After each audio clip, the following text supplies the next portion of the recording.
We crack open the cold one with the crew. Rod J bringing brews, AT got the screw. Midwest vibes, pouring pints, yeah we grinding. Shells of Fox and Morse, keep your minds rewinding. Across the state, spread the word, that's how we do. From the craft to the cans, always something new. Raise your glasses, cheers to the chip we sold. And every sip, till the stories evolve. Hear news blowing up, hear the chatter. Midwest Beer Show, racing the crowd. Roger on the mic with the passion and blast. Dave Z's got the knowledge for an history fast. Yeah. What is up, everybody? Back for another Midwest Beer Show on this special edition, July 2nd, Thursday night, ahead of the 250th of the country. So good stuff there. And we got some beer news and stuff for you guys. We got some beers to share that we're going to be drinking, and kick back, relax. Let us know what you're drinking. Put some comments in the comments section. I always want to have that conversation going.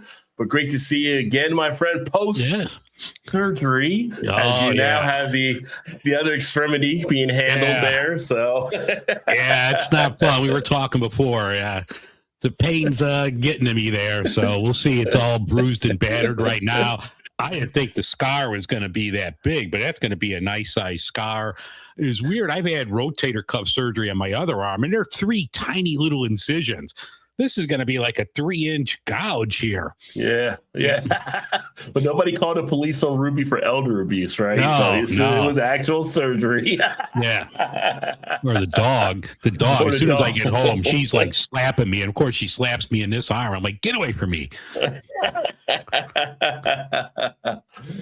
What's up, Ethan? Cheers, my friend. Great to see you. Happy July 2nd. Happy pre-holiday night as we do the special release here and kind of get into some stuff. I'm actually going to, it's been so hot. You're hot. I'm hot. Oh, it's hot. Cincinnati's hot. Chicago's hot. Today it was like 95 and they put feels like 99 or whatever. It's just like, so I'm going to actually start with a cream ale because cream ale is a nice little smoother style to beat the heat. And it's going to be my last one here from Wolf's Ridge, and it's going to be a look at their Daybreak. It is their coffee vanilla cream ale.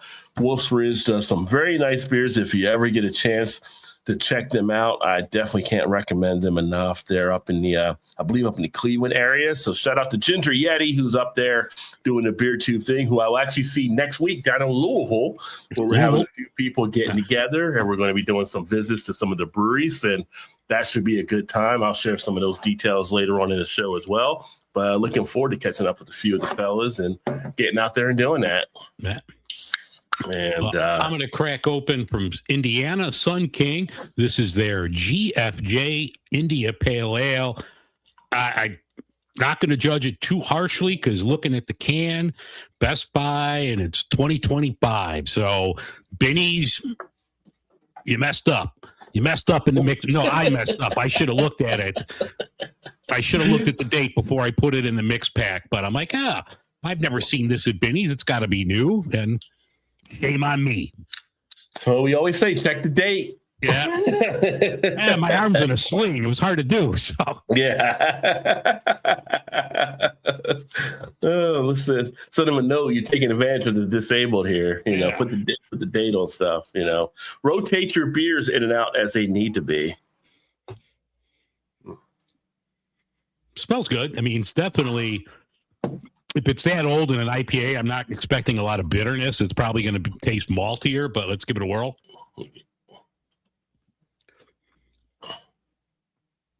Decent. I mean, I'd like to try it fresh. So, yeah, hard to kind of stand out right now, I'm sure, since it was there for a bit. But you still get like some piney or resin quality. Getting a little pine.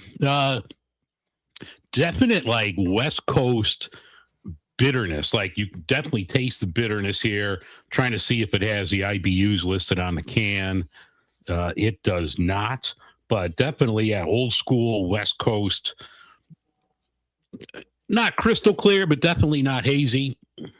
Mm-hmm. It's part of my physical therapy, lifting a beer up to the camera. Shit. 12-ounce curls count, man. Yeah.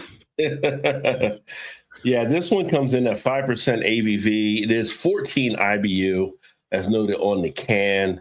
And I know the dates were good. It was this last one was kind of smudged a little bit, but they give you the good details on here. This was actually a World Cup winner. And also, I think it won some of the Great American Beer Fest too. So I'm taking a look here at the back of the can. And yeah, it's very solid. Nice coffee, nice vanilla. You get a little bit of a spice note off the coffee part of it, and smooth and cream, just like you'd expect a cream ale to be. Nice, refreshing quality. So nice summer beer.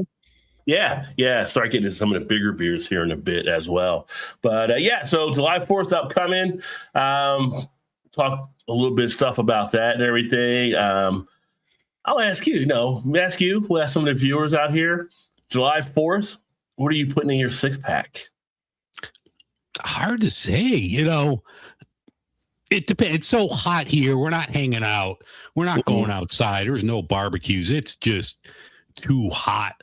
So I don't know. I'm going to make a run tomorrow and, see what I could find in my travels, but I'm probably going to do something, a little lighter.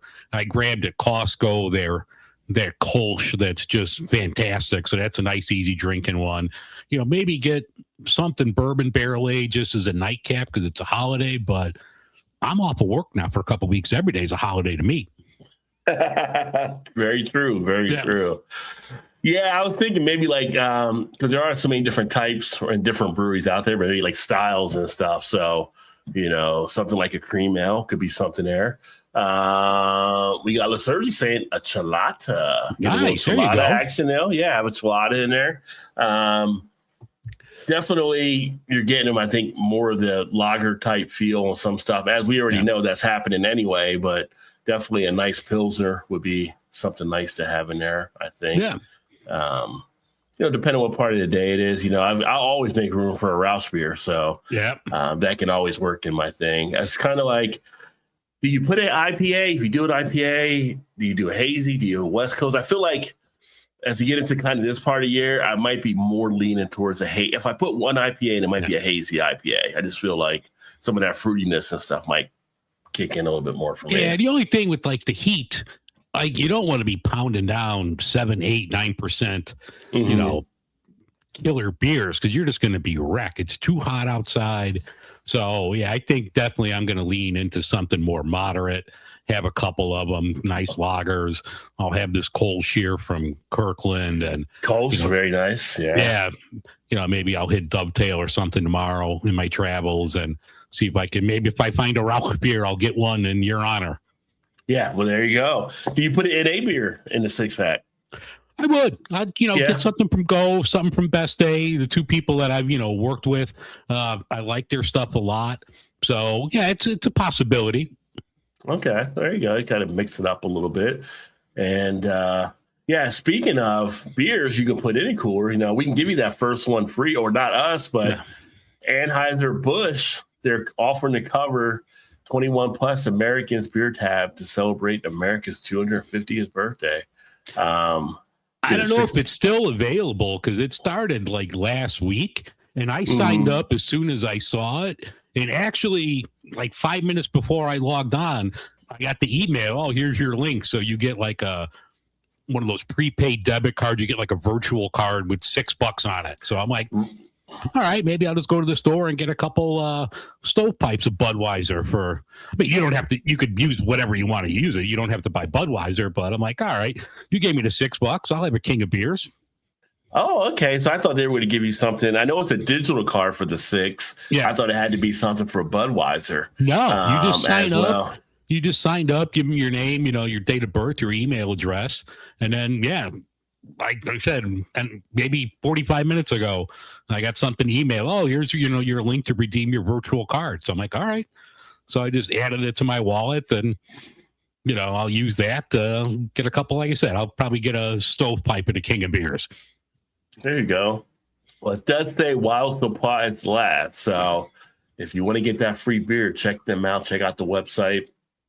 I think it is. It's the Anheuser-Busch website you went to, or Budweiser. It was like Budweiser.com/America tab. Yep, there it is right there. So, yeah, you could just sign up Oh, there. us.budweiser.com. Oh, okay. Yeah. America tab. But, yeah, hey, $6 is $6, you know. There's nothing wrong with a free beer from time to time, right? Even if it happened to be a Bud, like I said, you don't have to use it for Bud, like Dave said, but, But, they were kind enough to send it my way. Maybe I'll get a Goose Island bomber. Keep it in the AB family. Grab yourself a 312. Speaking of Goose Island, and now it's not their fault. They have this location here in Chicago, this Salt Shed, which used to be, if you knew Chicago, or even if you've driven through, you'd see the Morton Salt factory as you're driving on the expressway. Well, they turned that into a music venue. Anheuser-Busch has a brewery, not a brewery, but like a tap room there. I won a $25 gift card usable there. So yesterday, I'm like, all right, I'm off. I'll go at noon, right when they open. You can't park. There's nowhere to park there. I drove around like 3 times, couldn't find a place to park. I'm like, I don't know. If anyone's going there, I'll send you the card.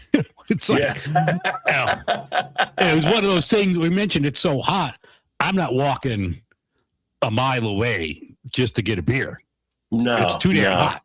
No, it's the heat is challenging. Yeah. What you may want to do is funny at work in my office. I came down to take a look and trying to figure out what to go. Last time we have a couple places in our building where we can get actually food, which works out well. But I just came down to kind of look, and it just looked hot out there. You can always tell how hot it is if you watch how people are walking out there.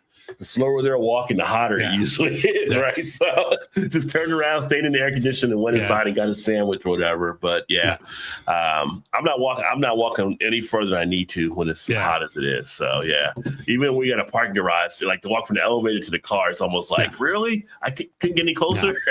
I got my do-rag on. I got like one of those cooling cloths around my neck. It's still too damn hot. Yeah. We got a happy hour event next week that we'll be going to, and it's about a 4 or 5 minute walk to go there, but I'm hoping the weather breaks that it's not as hot. So shout out to Ray in the house. Alkanas. Cheers, my friend. Great to see you, brother. Are you talking about the giving away of beer? That you don't do that in Canada? They don't give you like you didn't get one yesterday for Canada Day? They didn't. No free Molson? I thought your guy Rob down there in Toronto loves to give away stuff for beer. So wish I had more time to explore Chicago when I was there. Yeah, well, you can always come back. You can always come back. Yeah, it's always some good time around Chicago to do stuff. No free beer up here. Because all your money goes to the healthcare system. So I'll send you a Budweiser, Ray. Don't worry about it. Yeah.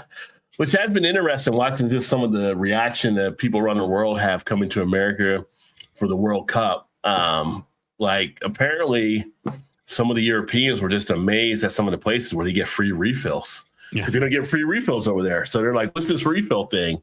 So you can literally sit here and drink more and more. There's no extra charge for it. It's like, we have that. And then they started doing the sausage and biscuits and all the other stuff that makes us the nice fat Americans. They're going to go back looking for shit they just can't get over there.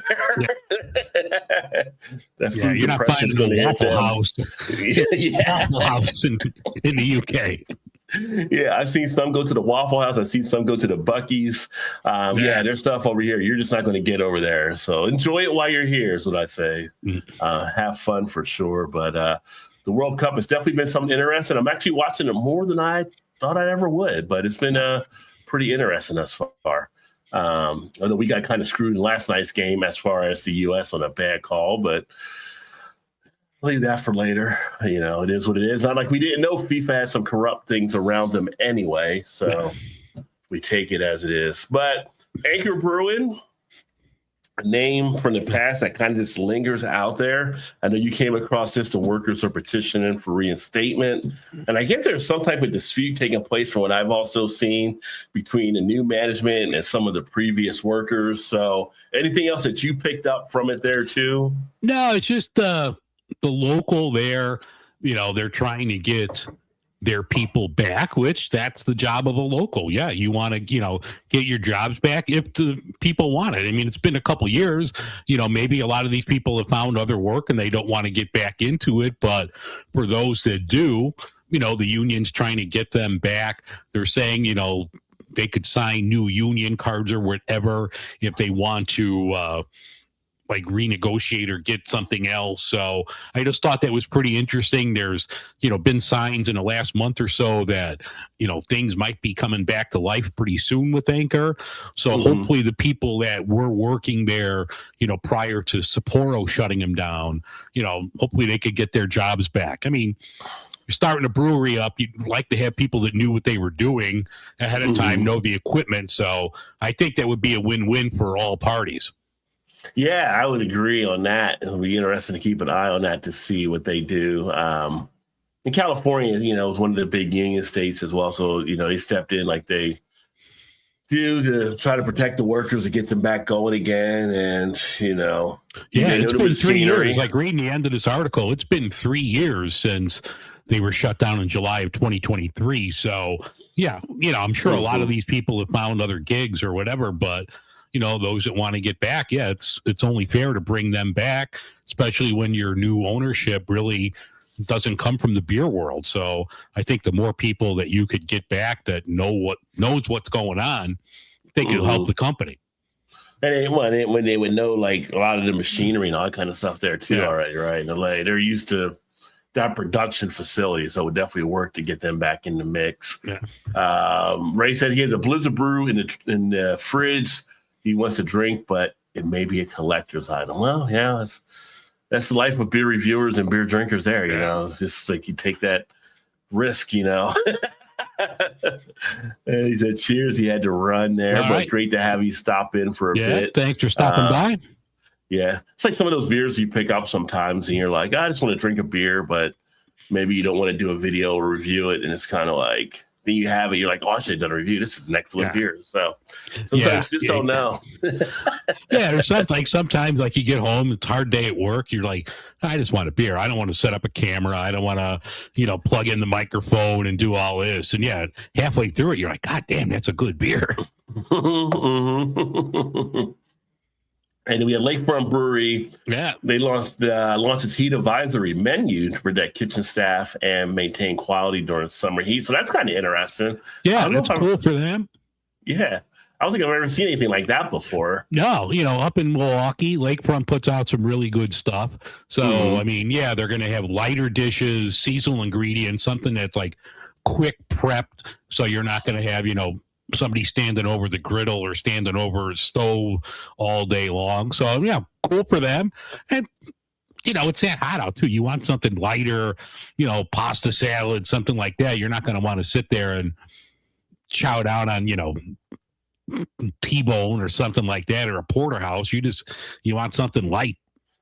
Yeah, no, it makes sense. The other day, it was kind of like trying to pick out something to eat for lunch. Like I mentioned, we have a couple places in our building, and it's like, didn't want anything heavy. One place you can get burgers and all different types of stuff. And the other place is more like a pantry type thing. And it's just like, just give me like the chicken salad wrap, right? Something easy. And even when I was eating that, I was like, it almost felt a little heavy because of the heat and everything. But, it's just, you wanted that lighter type fare sometimes, just like that nice crisp salad or whatever. So good for them, looking out for their employees as well. And for the patrons, getting them something a little bit more lighter where they're not weighed down and being affected as well. So nice planning on their part. And looking at like their menu for the heat, I mean, it's still pretty good stuff. They got a cold smoked salmon salad, beer brine chicken wraps, and like Wisconsin cheese boards, vegetable bowls. So I mean, that sounds pretty good. Sign me up for a beer brine chicken wrap. Yeah. And I see their drinks. They got the Lagosa Rita, a tart lime ale, which sounds pretty decent in this heat, and a hazy rabbit IPA, which complements chilled dishes and provide a cooling counterpoint to the summer heat, as they make mention. So, again, it's getting into it. I think there's another piece that we have here as well, where you got to basically come up with these ideas to get people into your spot, right? Make it stand out a little bit. So having a heat conscious menu and selections definitely does work, hopefully. But I agree, Lakefront, I've had some of their beers. They do some great beers, and whatever it takes to get the butts in the seats, so to speak. Yeah, and it's a cool place. Ruby and I went up there, guys, maybe 10 years ago. It was really cool facility, great beer. So, no, big fans of Lakefront. Okay, excellent. And how's your beer going, by the way? Did you finish already? You still knocking it out? I got a little left. I'll grab one more in a second. Mm-hmm. You get this one McHenry Craft Beverage Trail, sip and sample. Yeah, like McHenry County. Sample. Mm-hmm. Yeah, so, I don't know if you want to call it a suburb. It's a little farther than the surrounding county, but it's not that far of a drive, maybe an hour or so. But they're going to do this craft beer trail, beverage trail that started yesterday, July 1st, and it's going all the way until March. So there's an app that you could download if you're in McHenry County.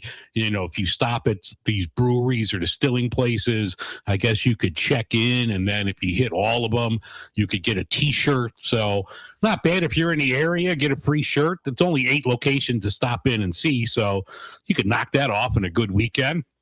But some really good breweries like McHenry Brewing Company, they're good. Kishwaukee, I'm a big fan of Kishwaukee. You just got some Kishwaukee beers. Yeah, I just saw them at my Binnies, so they were really good. I'm a huge fan of Kishwaukee. Crystal Lake Brewing puts out some good stuff.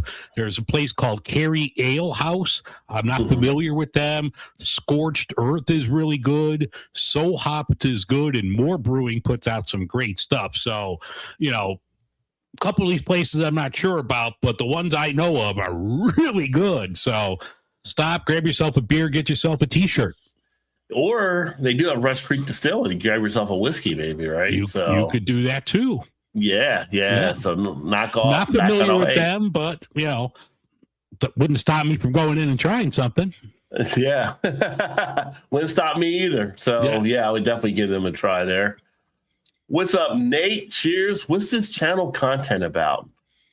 Beer, drinking, beer news, beer stories, beer about anything, and some other fun stuff that we get into. So, but definitely a beer-driven channel for sure. Mine, as well as Dave's for Beer in Front. So, depending where you're watching us at. Yes, it is. It's Beer 30, which yes, sir. There should be an official thing for Beer 30 every day for people. I guess there probably is unofficially, but I'm all about the Beer 30. So McHenry County Beer Trail, and that's all through Illinois too, right? Just to make sure. McHenry County, Illinois. Yeah, it's like depending on where you are, hour and a half drive. So it's not that close to the city, but it's a really cool area. So you got some good spots out there. I know a lot of people like listen to my show that are from that area. So definitely check that out. Get a cool T-shirt and support your local businesses. Yeah, if you're looking at something to do this summer, you're in the Illinois area, check out McHenry County for sure. But you had one that came across, it was pretty interesting. So you got this from like a coffee site, I believe, but Craft Beers Decline offers a warning for specialty coffee. Yeah, I thought it was like pretty interesting. The website was Coffee Intelligence, and they were just saying that like the decline in craft beer, this could be something that, coffee market should, keep an eye on as specialty coffee starts to, they mature as well. So I just thought it was like an interesting article, the parallels between craft beer and craft coffee, because like we all grew up, there was no such thing as craft coffee. I mean, you drank Folgers or you drank, whatever, Sanka if you wanted something decaf. That's old school right there. Yeah. But you didn't have, specialty coffee, maybe chock full of nuts. That might have been the most bougie coffee out there, before you had coffee shops in every corner. So I just thought that was a pretty interesting article and the parallels between beer and coffee. Yeah, I definitely agree there. Funny tidbit is that one of the owners of Rheingeist actually started out as a coffee shop owner. So I actually met him as a coffee shop owner before they got together and formed Rheingeist to make it into a brewery. So that really ties together there. But I don't see as many of the coffee specialty shops now that I used to. So maybe that is the case. You're starting to see a little bit of that decline in that area as well. I mean, obviously you still have your Starbucks or like if you're doing like a macro and craft, they're almost like your macro type specialty brewery or specialty coffee shop. And if you're traveling on the road somewhere, you might come across a Tim Hortons or something like that, or Dunkin', of course, you'll see. But you used to see a few more of these startups that you don't see as much now. So maybe it is maturing in that market as well. And some of them are starting to maybe get faded out because people are like, well, you know, $8 for a cup of coffee, $9 if I want this specialty type thing or whatever. Economy starts to hit hard on some folks. Yeah, and I mean, I used to do Starbucks a lot, and I just stopped. I mean, I still drink coffee. I love coffee, but just the way my work schedule is and my work location, like I don't want to go through TSA to get a cup of coffee, so I don't do it anymore. But I went like, I don't know, a month or so ago, and I don't drink the fancy drinks. I just want a grande coffee. It's all I want. Just plain coffee. It was like $5. Like $5 for a cup of coffee? Get out of here. Yeah. I was over to Dunkin' for that. And Dunkin' will give you like a big 32 ounce for like $2 or whatever. Yeah. So you ever see I don't know what the name of the movie was, but Paul Rudd was in a movie, and it's a clip you can see online. He goes to like a Starbucks. And he's just like, I'll have the large coffee. Like you mean the venti? No, I mean the large. And he breaks down what the word venti really means. He's like, then he goes down. And the only thing that makes sense here, and he gets to the grande. With the grande is actually a large. If you look at it, it's like an hilarious play they have on Starbucks. It's like, who came up with that naming system? Doesn't make any sense. Did you ever see? I still like watch a clip every now and then, and I just crack up. It was one of the early episodes of The Sopranos when Big Pussy and Paulie Walnuts go into a coffee shop, and they're going all these weird names, and Paulie's like, "How do we not get in on this shit?" I do remember that episode. Yeah.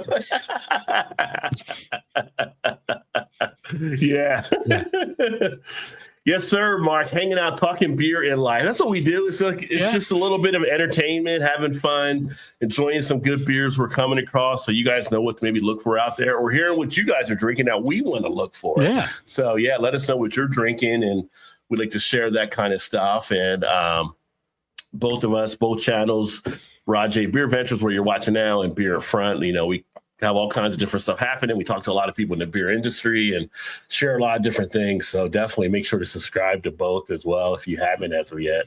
But I think I want to get another beer here in a second, because I'm just going to. I'll let you do it, and then I'll go when you go. I know I got some stuff coming my way from the Kansas City area, so that should be on its way in the next couple of days. So looking forward to trying a couple beers from them. Very nice. Yeah, I am actually going to try a new beer right now that I haven't done yet. This is going to be a breakout because I haven't done a review on it either. But I had one of my colleagues, she sent me a 4-pack of beer from out of Florida. And this is going to come from Crooked Thumb Brewery. It is rule number 7, Hurricane Pale Ale. Oh, nice. So there's a look at the can there. And, she wanted me to see how I like this one here and to check it out. Has an ABV of 5.1, so still keeping a little bit light there. Get prepared. Rule number 7, Hurricane Pale Ale is here. Named for local meteorologist Dennis Phillips, who is there to help Tampa Bay weather any storm. This pale ale is loaded with citrus and tropical fruit flavors. So, I'm going to go ahead and get into this one. Only thing I would say, Crooked Thumb, date. There's no date. If you're going to do a pale ale, date. India Pale Ale, date. Make sure you know the styles. You want to get the stuff dated on there. All beer should have a date, but those are 2 styles you definitely want to have a date on. That being said, let's crack it open and get into it and check it out here. While you're doing that, I'm going to go grab another one myself. Okay.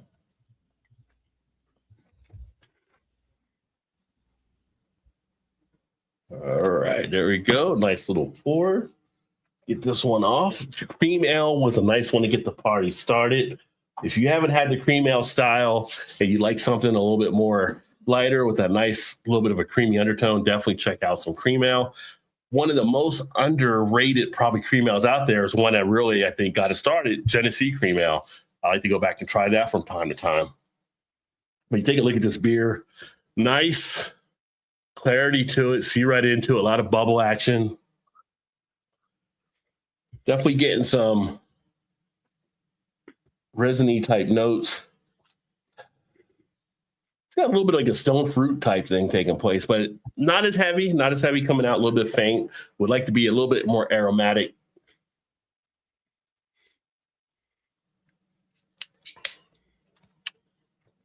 Definitely a nice pale ale. It's got that pininess to it behind that little citrus tropical.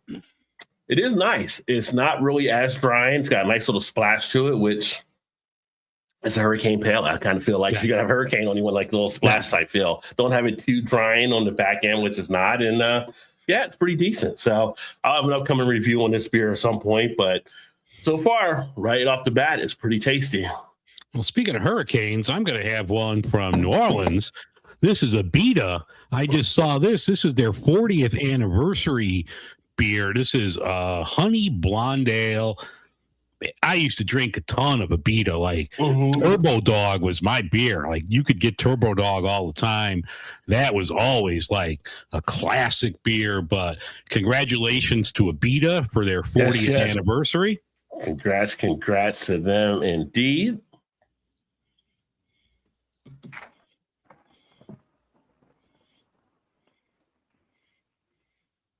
I haven't had a Beta in a long time now, but I used to get them in the 22-ounce bombers as well.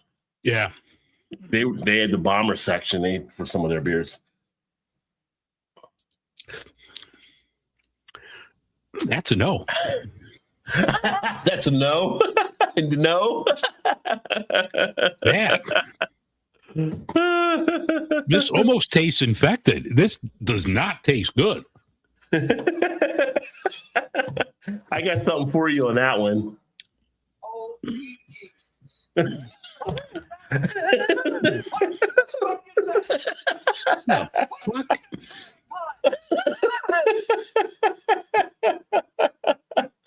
Oh, Dave's expressions kill me. Dave's got a bad one over there, folks. Oh, let me try another sip just in case. Poor Dave. There's nothing redeemable about that beer. I don't know if that's infected or not, but it doesn't taste good. Like honey blonde ale. It's like strong, like astringent. It's funky. Mm-hmm. Oh, 8%. That's probably why it's got that little kick to it. I don't know. It's not good. I'm going to have to go back to that Costco lager. Just to wash the taste out of your mouth. Oh, poor Dave.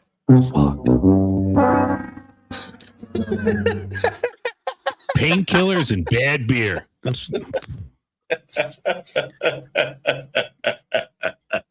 Oh, what's up, Ryan? Happy Thursday to you, my friend. Happy Thursday, Ryan.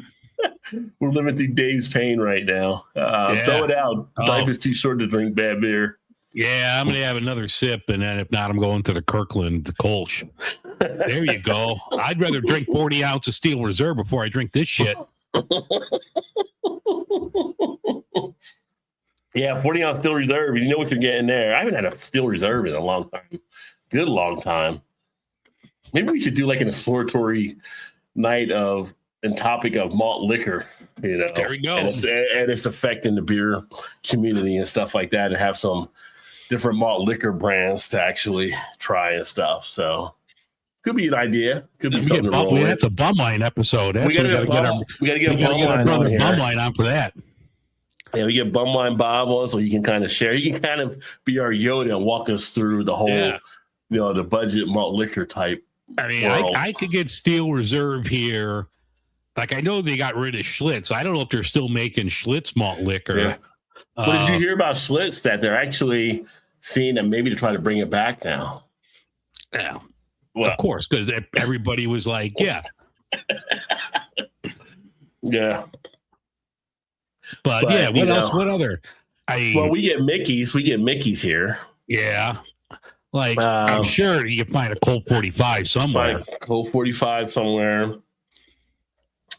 You know, they do these like malt alternative drinks, but just to get an actual malt liquor sometimes it's a little bit tougher. But I'm sure it can be done. I mean, well, Off Color here in Chicago, they put out like right around Thanksgiving. So it comes out in November and it's like an 12% malt liquor. And it's called Beer for Dealing with Your Family because you got to deal with your family over the holiday. So they made this like high ABV malt liquor. So it'll help you deal with all your crazy uncles and relatives. So that's always a good one. But there you go.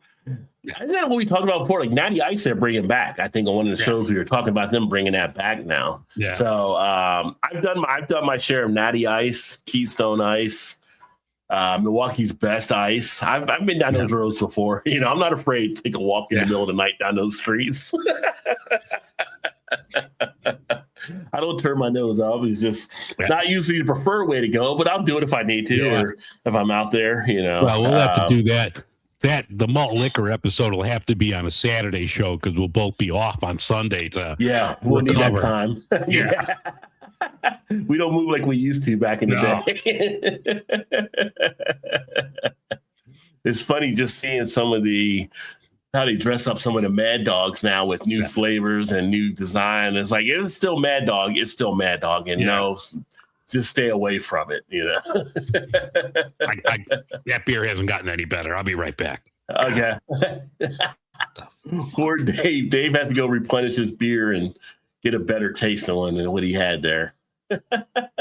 But I will say this one here, it is delivered as a nice pale ale, as I mentioned. So thanks again to my friend Jess that sent this up.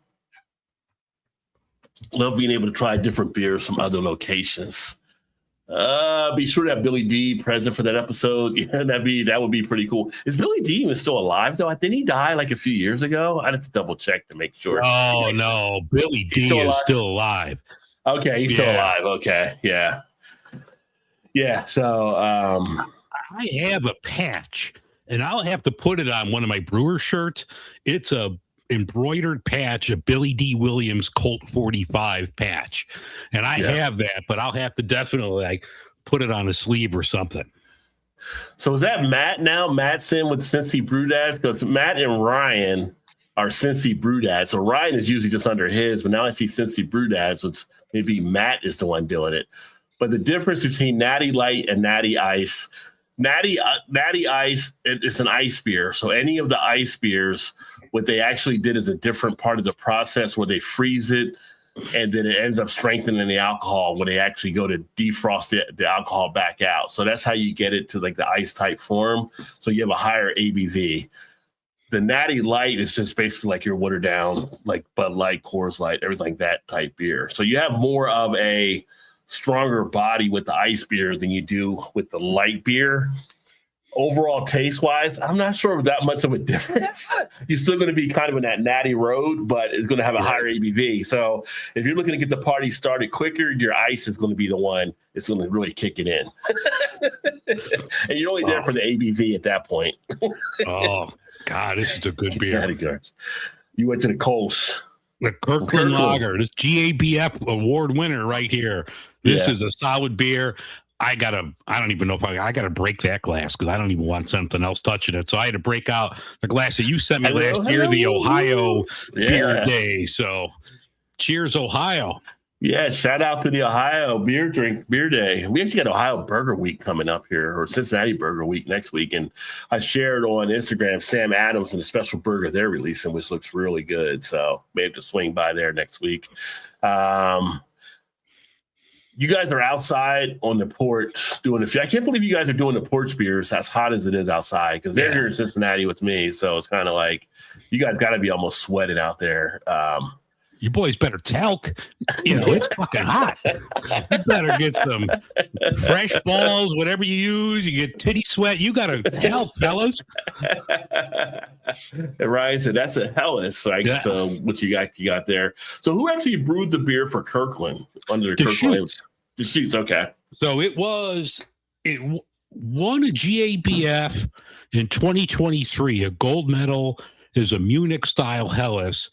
and they just in collaboration with Kirkland. So it says it's brewed by Deschutes. I don't know if you could see it. It's got their little logo on there. Oh, but no.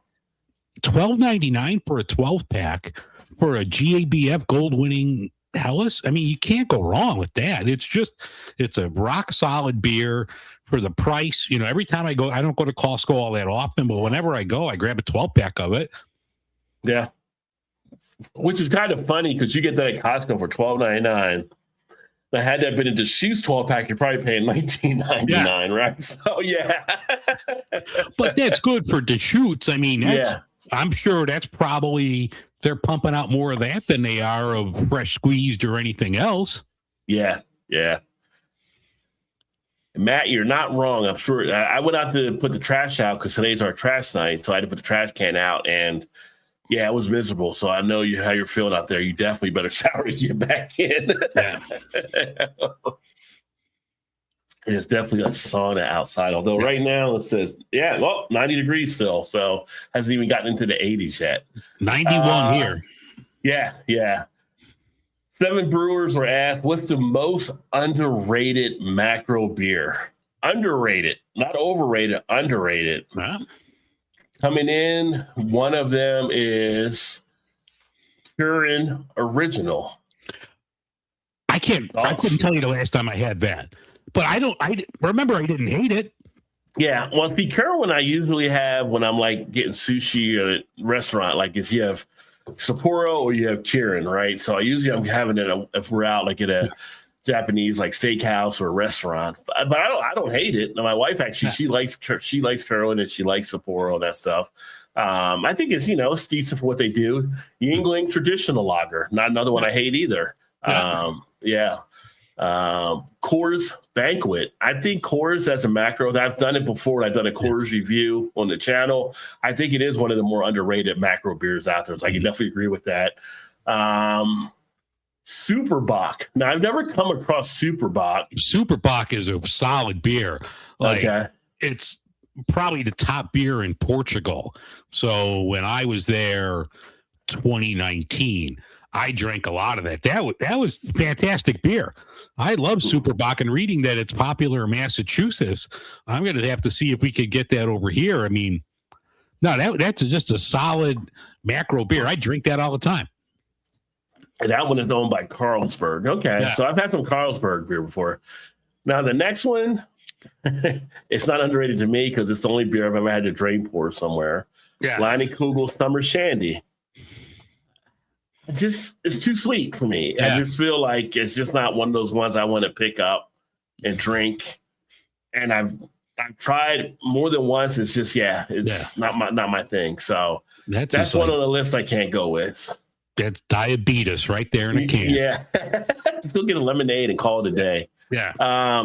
This one's interesting. Guinness Zero. Now, I haven't done that one on a non-alcoholic. I have had people tell me they actually do like the Guinness Zero, but if you're looking for NA beer, that might be one to give a try. That's always pretty popular. Yeah. I didn't hate it. I just thought there were better things out there. Like, if someone handed it to me, I would drink it, but wasn't my favorite NA, but it's better than this Abita shit I have right here. Yeah. Poor Abita. 40th anniversary. How? Ryan said that beer is the best beer, bang for the buck, always in my beer fridge. Talking about the Kirkland one there, I believe. Yeah. Now you go underrated. I can say PBR is probably underrated for what it is as well. I think that's actually still a decent beer to actually enjoy. And then Matt also agreed there. Coors Light is garbage. Coors Banquet, pretty good. Yeah. Two different things there for sure. Yeah. And we were at Rock Bottom one time, and one of the guys we were with, he was from actually in Colorado, and Rock Bottom has their own beers for anybody that does a Rock Bottom. And he was asking like if they had Coors Light or whatever. And it's just like, and the waiter's like, sure, we have water. That's not what you want, a glass of water? I thought it was like hilarious. Roller Rock, underrated? Roller Rock? I don't know if it's underrated. I mean, I've had Roller Rock in a number of years. Yeah, I think that's coming up. That beer's coming up in another segment that we have here. Yeah. I haven't had Rolling Rock in 100 years, so I don't want to say anything about it, but I don't remember loving it when I had it. Yeah. I mean, in college, it fit well. I mean, it was one of those college beers you just drank. Probably could benefit from doing like some of the old school, take a walk down the road and see so many other beers that we used to drink that maybe we don't drink as much anymore. And Metalheads, you're right. Drink what you like for sure. Absolutely. So the big thing about being a beer is like, don't be a beer snob, right? Let people drink what they like. So it's If always you fun like to talk it, about it's you. different stuff. Yeah. Yeah. No complaints on that one there. So yeah, kind of interesting on the underrated stuff. But then the other thing, which was great that you have found out there, discontinued beer that you would bring back from the dead. So this should be an interesting list here. A couple Firestone Walker beers here. Yeah. And they're both great. I remember having both of them, the Velvet Merlin and the Pale 31, which I thought were really good. It sounds like both of these they might bring them back as a one-off, and maybe it's just out in California, but those were solid beers. And talking about Rolling Rock, here's another one. Yeah. So I guess the original brewery in Latrobe closed down in 2006. And then they said, oh, it's a shadow of what it used to be. So whatever I guess you're seeing now is not the same as what you had back in the day. Yeah. That's back when they had the little pony things as well. Yeah. So, yeah. I mean, Rolling Rock. You also had Firestone Pale 31, which, Pale 31. In the words, Blazing Saddles, excuse me while I whip this out. But there you go. Pale 31 right there. So Pale 31 actually is back. It was part of the recent Brewmasters Collective. But I'm hoping they actually restock it in some of the stores as well, because it is a great beer to sit and enjoy. So I've been kind of just taking my time going through those because I don't want to drink them all too fast. Anchor Steam is on there, so that was, that was really good. The Anchor Steam, I mean, I love that beer, so hopefully, that comes back soon. Speaking of beers that are forgotten, did you see that New Belgium has put out the original Fat Tire as a limited run with the original design on the bottles? So I picked one of those up and did a piece for the podcast, and that's still a solid beer. Yeah, they need to get rid of the new one and just keep the old one. Yeah. Just go ahead and, we messed up. Just like take New the Coke, L, take the L like Coca-Cola did and just bring it back. And then McKellar, George Bourbon Barrel Age, which anything from McKellar has always been phenomenal. Anything I've had from them. So I can only imagine how good that actually was. You also had the Cisco Brewers Summer of Lager. Not familiar with that one. I don't know if you ever come across that. You know what? It looks familiar. I might have had it when I was out that way, but I couldn't tell you anything about it. Yeah.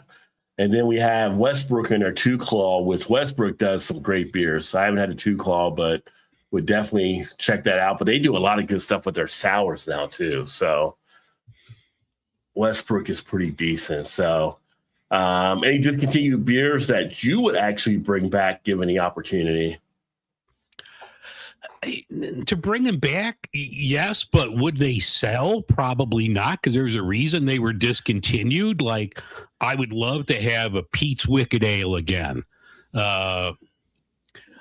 Drank a ton of that. Remember, they changed their name, but Dixie, when they had the Black and Voodoo, and they had the Crimson Voodoo. Like the Black and Voodoo, I enjoyed. I thought that was a really good. I think that was like more like the Merzen style beer, but that was a really good beer. Yeah. Yeah, there's some out there. I mean, I've always said, like, I wish Stone would bring back their Mocha IPA because I was a huge fan of that. And that was just a colliding of the stout and IPA worlds, and it just works fantastic together. But like you said, will it sell? It's kind of that specialty type feel to it, so it probably wouldn't sell as much. But just to have back, if they said, can we make you a private stash of anything? Yeah, make me a private stash of the Mocha IPA, just so I can have that on hand. That was one of my favorites to actually do from back then. And of course, we don't have Rogue anymore, but the Dead Guy Ale was always a solid one that they actually will put out. They experiment with different stuff, but Dead Guy Ale and the Dead Guy, I think the XS was, both of those versions were really good. So even they had like a chocolate stout. Yeah. They had a tap room in San Francisco, which is funny because I think we have another tap room in San Francisco story coming up later, but Rogue had a tap room in San Francisco and having this chocolate stout on draft, and like you put it up to your nose and it was like Nestle Quick, and you're like, wow, what is this about? And then you drank it and it's like, oh shit, this is really good. Yeah I will say, and we'll talk about them in a little bit here as well, but Ballast Point Victory at Sea would be one I would definitely say bring back, because that was its top of the, for anything like an Imperial type porter, they kind of held that down. So I would love to see that come back out again. Even some of their variants, like they would put out, did you ever have like the peppermint Victory at Sea? I've had some of their variants. I didn't have the peppermint one. Peppermint was really good. Yeah. They had a peppermint. I mean, God, all of their stuff, back in the day was good. I don't know what they're, just churning out now in just San Diego area, but like their sours were really good. I was a big fan of their grapefruit and pineapple sculpin. I think we talked before about the habanero, which that was the only one that was off for me. Yeah. But the pineapple and the other one, and then their manta ray was another good one they actually did too. That was another solid one. So it's there's a few. With the thing you have with you can do it all day with craft beer because some of these things don't even release one time, right? But ones that were kind of like the main staples are kind of what I'm kind of looking at there. And Victory SC was like their main staple that they had, and then they had the variants that offshoot from that. But I would love to see that come back again. Rise, we did a porch review of Roll Rock recently from a can, not a bottle. It was surprisingly solid. Okay. All right. Yeah, people's palates change, and people say, well, they lost something here and there. You never really know. It could be just your palate changed as well. I mean, when we enjoyed these as, in high school and college, I mean, this was before we discovered hops. Now we're drinking, Imperial IPAs, hazy IPAs that are just loaded with hops. So, you might say, oh, it's not as good as it used to be, but it's probably the same beer. It's just we've evolved. Yeah. And anything from Listerman, Listerman here in Cincinnati that was such a sad day to see they were actually closing shop. I mean, they went from basically being a homebrew store to having the brewery, and then really the brewery overshadowing the homebrew store, and then finally they went ahead and shut it down. And they were in a spot I would think they would last a lot longer because they were just off Xavier's campus. So you have every year you have people turning 21. So you would think they were there. You can't hear me? I can hear. My thing is blinking. People should be able to hear me. Y'all can hear me out there watching. Dave can't hear me right now, but it seems like I got you back. You were lost for a second, but maybe it's my connection. Yeah, okay. But Listerman was always a solid one. Yeah, Ryan said we can hear you. So yeah. Right. Is Listerman? Do they still do like the homebrew stuff? Because I know. Back in my home brewing days, they put out a lot of equipment that was like top of the line. That's like stuff you wanted to get, and I could never afford it. But do they still do like the homebrew stuff there? Or do they just totally shut down? They're totally shut down. They're going now. So, that was a sad day. A lot of people went out for their final days and stuff like that. But strong piece of the community that was lost here in Cincinnati, right? So, definitely were a great part. Got a lot of people started in home brewing and had some great beers for those to enjoy that were just, people that wanted to enjoy good beer. So unfortunately, Bass Pale Ale, not available in the U.S. anymore. Yeah. I remember drinking Bass. Yeah. Oh yeah. I used to love Bass. Yeah. Every now and then you'd be able to find bass like at a Costco. They would put out for like St. Patrick's Day. They'd have like a mix pack of like bass and a couple others. It would be like a St. Patrick's Day mix pack. But yeah, I just haven't seen Bass Ale on its own in years.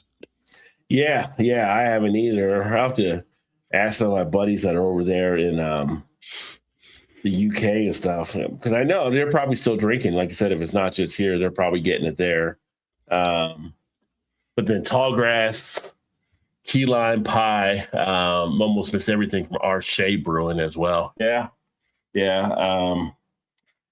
Tallgrass was the one in Kansas, and they were kind of the first ones that when I first started doing the beer stuff, that I thought was kind of that reality of don't stretch yourself too thin. Because I feel like they were trying to build out too far. They kind of lost their way, and then it was hard for them to get back to what they were kind of doing. So, but they made some great beers. I did enjoy their stuff for sure. Let's see here. What is up, Mark? I like dark beers, but mostly during cooler seasons, IPAs, lagers, etc., for warm and dark or cold weather. Yeah, there's a lot of people like the seasonality of the beers. I pretty much can drink anything all year round, although I wouldn't prefer. Like, I don't want to crack open a 14% barrel aged in this heat that we're actually facing right now, right? But I can sit here in the house with air conditioning. Well, we've done it. I mean, I've got the air conditioning, so I can sit here and do that. It just usually it's that mindset. Sometimes when you're doing you're going through some beer sessions, it's that feel that hits you. You don't want that heavy type thing. And like this type of year, I like a lot of gozes. I like to get a lot of those with that sour and that kind of salinity type feel to those. I like a lot of Kolsch's around this time of year. Those kind of like refreshing type things. God, I remember last year. So it was August, and there's this Oak Park, which is a suburb of Chicago. They have their big beer festival, and they invited me as like media member. So I'm like, all right, fine. I was off that day. I was off on weekends. So I go down there, and it was miserable, like this 90, 95, just hot as Hades. And because we got in early with media, you got to go in and like, we have like a special keg. And it was like this Goose Island, Bourbon County variant. And they gave us like, all the attendees had the little, the festival glasses. We got pint glasses. They filled this up. That was the first thing we had at like 11:45 in the morning on this 95-degree day. It's like, holy shit, there's no way I'm done after this. It was really good. Yeah. And I drank it. But I'm like, God damn, it's too hot for this. Sometimes the media perks can backfire on Steve, right? Yeah. Yeah, you will. Well, that's the thing. I actually do have their barrel aged from Wanderer Monsters, and I do want to try it. I just haven't gotten to it yet because of all the other beers I got in front of it right now. I'm trying to go through. I'm probably to the point where I can take a break from IPAs and other pale ales and get back into my stouts. So Wanderer Monsters will be coming up soon on one of their beers. Give it a weekend. Is this weekend for the 30th anniversary? I thought it was going to be like next weekend. Your guys' anniversary is next weekend, right? Cincy Brew Dads, I believe, because I'm going to be in Louisville next weekend for the get together. Yes, Mark, you're right. Role Models. That was the movie with Paul Rudd. It was in the Starbucks and like with the attendant there, which funny movie. So, which I feel like the guy that Paul Rudd was starring with, he was Stifler in American Pie. William Scott Thomas, Sean. Oh, yeah. I feel like somehow he got blacklisted out in Hollywood somehow, but I thought he was funny in the movies he was in. Yeah. Speaking of Voodoo Ranger, I've had 7.0 ABV. IPA. Yeah. IPA. I read that too fast. I'm like Ron Burgundy. He reads whatever was ever on the teleprompter. Yeah. So, 7% ABV, cold and refresh. Yeah. I've done the Voodoo Ranger series and stuff, and it's funny. I still get a lot of views on the original Ranger that I did from back in the day too. I can go through the Rangers. I know, Dave, you have a different take on it a little bit more than I do, but that Galaxy Force was the one that was just like, yo, this is just totally to get somebody lit. Not really that great, 11%, like, but yeah. When you're too bougie to drink Four Loko, you'll have that. Yeah. Oh, this is craft beer. So I would temper expectations if you end up getting that G-Force one. Yeah. Your party's next weekend. Yeah, because unfortunately I'll be down in Louisville for a YouTube get together. Is the Water Monster before or after the peppermint gingerbread? I gotta still do the gingerbread beer. You're right, from Nine Giant, which is actually right here. Got one of the other beers falling out of the. Got too much beer in the cooler. I got beers jumping out like drink me next. I'll put that right there. This is one that I got from. We're talking about from Nine Giant. See if I can get it closer. This is a Candy Floss. It's a gingerbread beer. So I'll just tell you, it's Candy Floss, gingerbread, and candy canes, molasses, vanilla beans, ginger, clove, cinnamon, milk sugar, and peppermint, barrel aged. This one is at 13.3% ABV, 47 IBU, 50% bourbon barrel pastry stout, 25% maple bourbon barrel imperial stout, 25% wheated bourbon barrel Russian imperial stout. So, yes, I still have to do this one. It is still here. It will get done at some point. It's just hasn't happened yet, but it will. It will. And shout out again to them for providing that beer. It was very nice to do so, and I'm looking forward to drinking it. Nice having a beer when you have your beer fridge right here. It makes it nice and easy.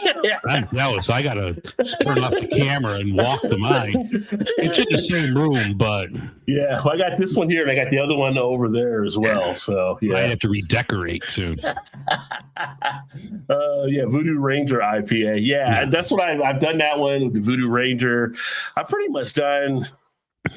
I did the one Tropical Force, I think. I didn't do the other one, either tropical or fruit. There's two of them. But every other Ranger I've kind of done almost, I believe.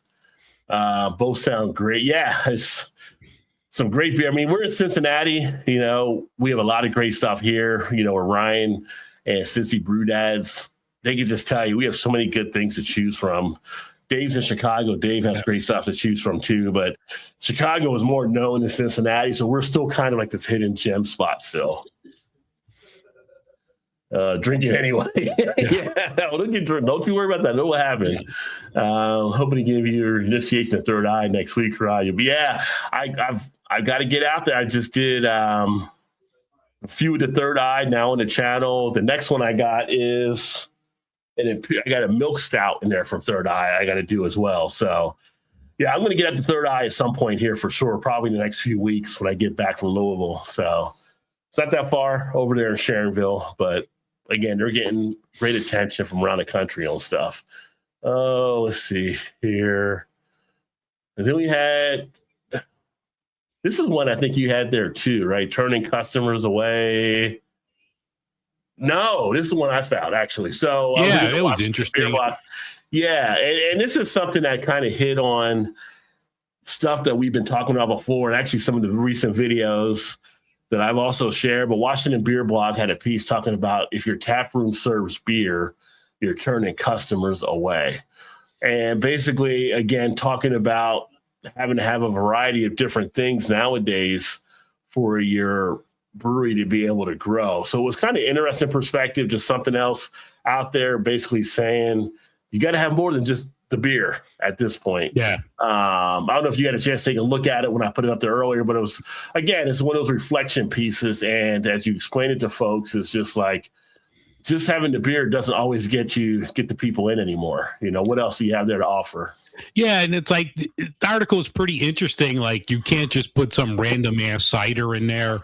Like, it was saying that, like, the other stuff you serve has to be a reflection of who you are, and you have to put as much thought into that as what you're putting on your regular menu. And don't half-ass something. Put different kombuchas, put different depending on where you are and the legalities of it, like a quality THC beverage. I mean, you have to,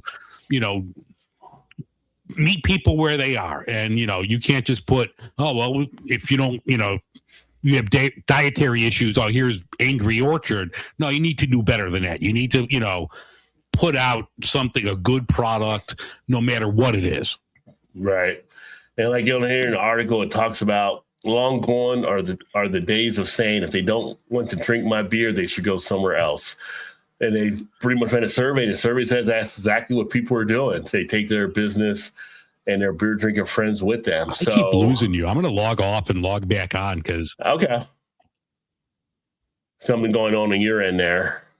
Yeah. So it's a matter of be sure to make. You got to be able to make that full package because we talked before on sometimes where you have a group going out. Some are beer drinkers, some aren't.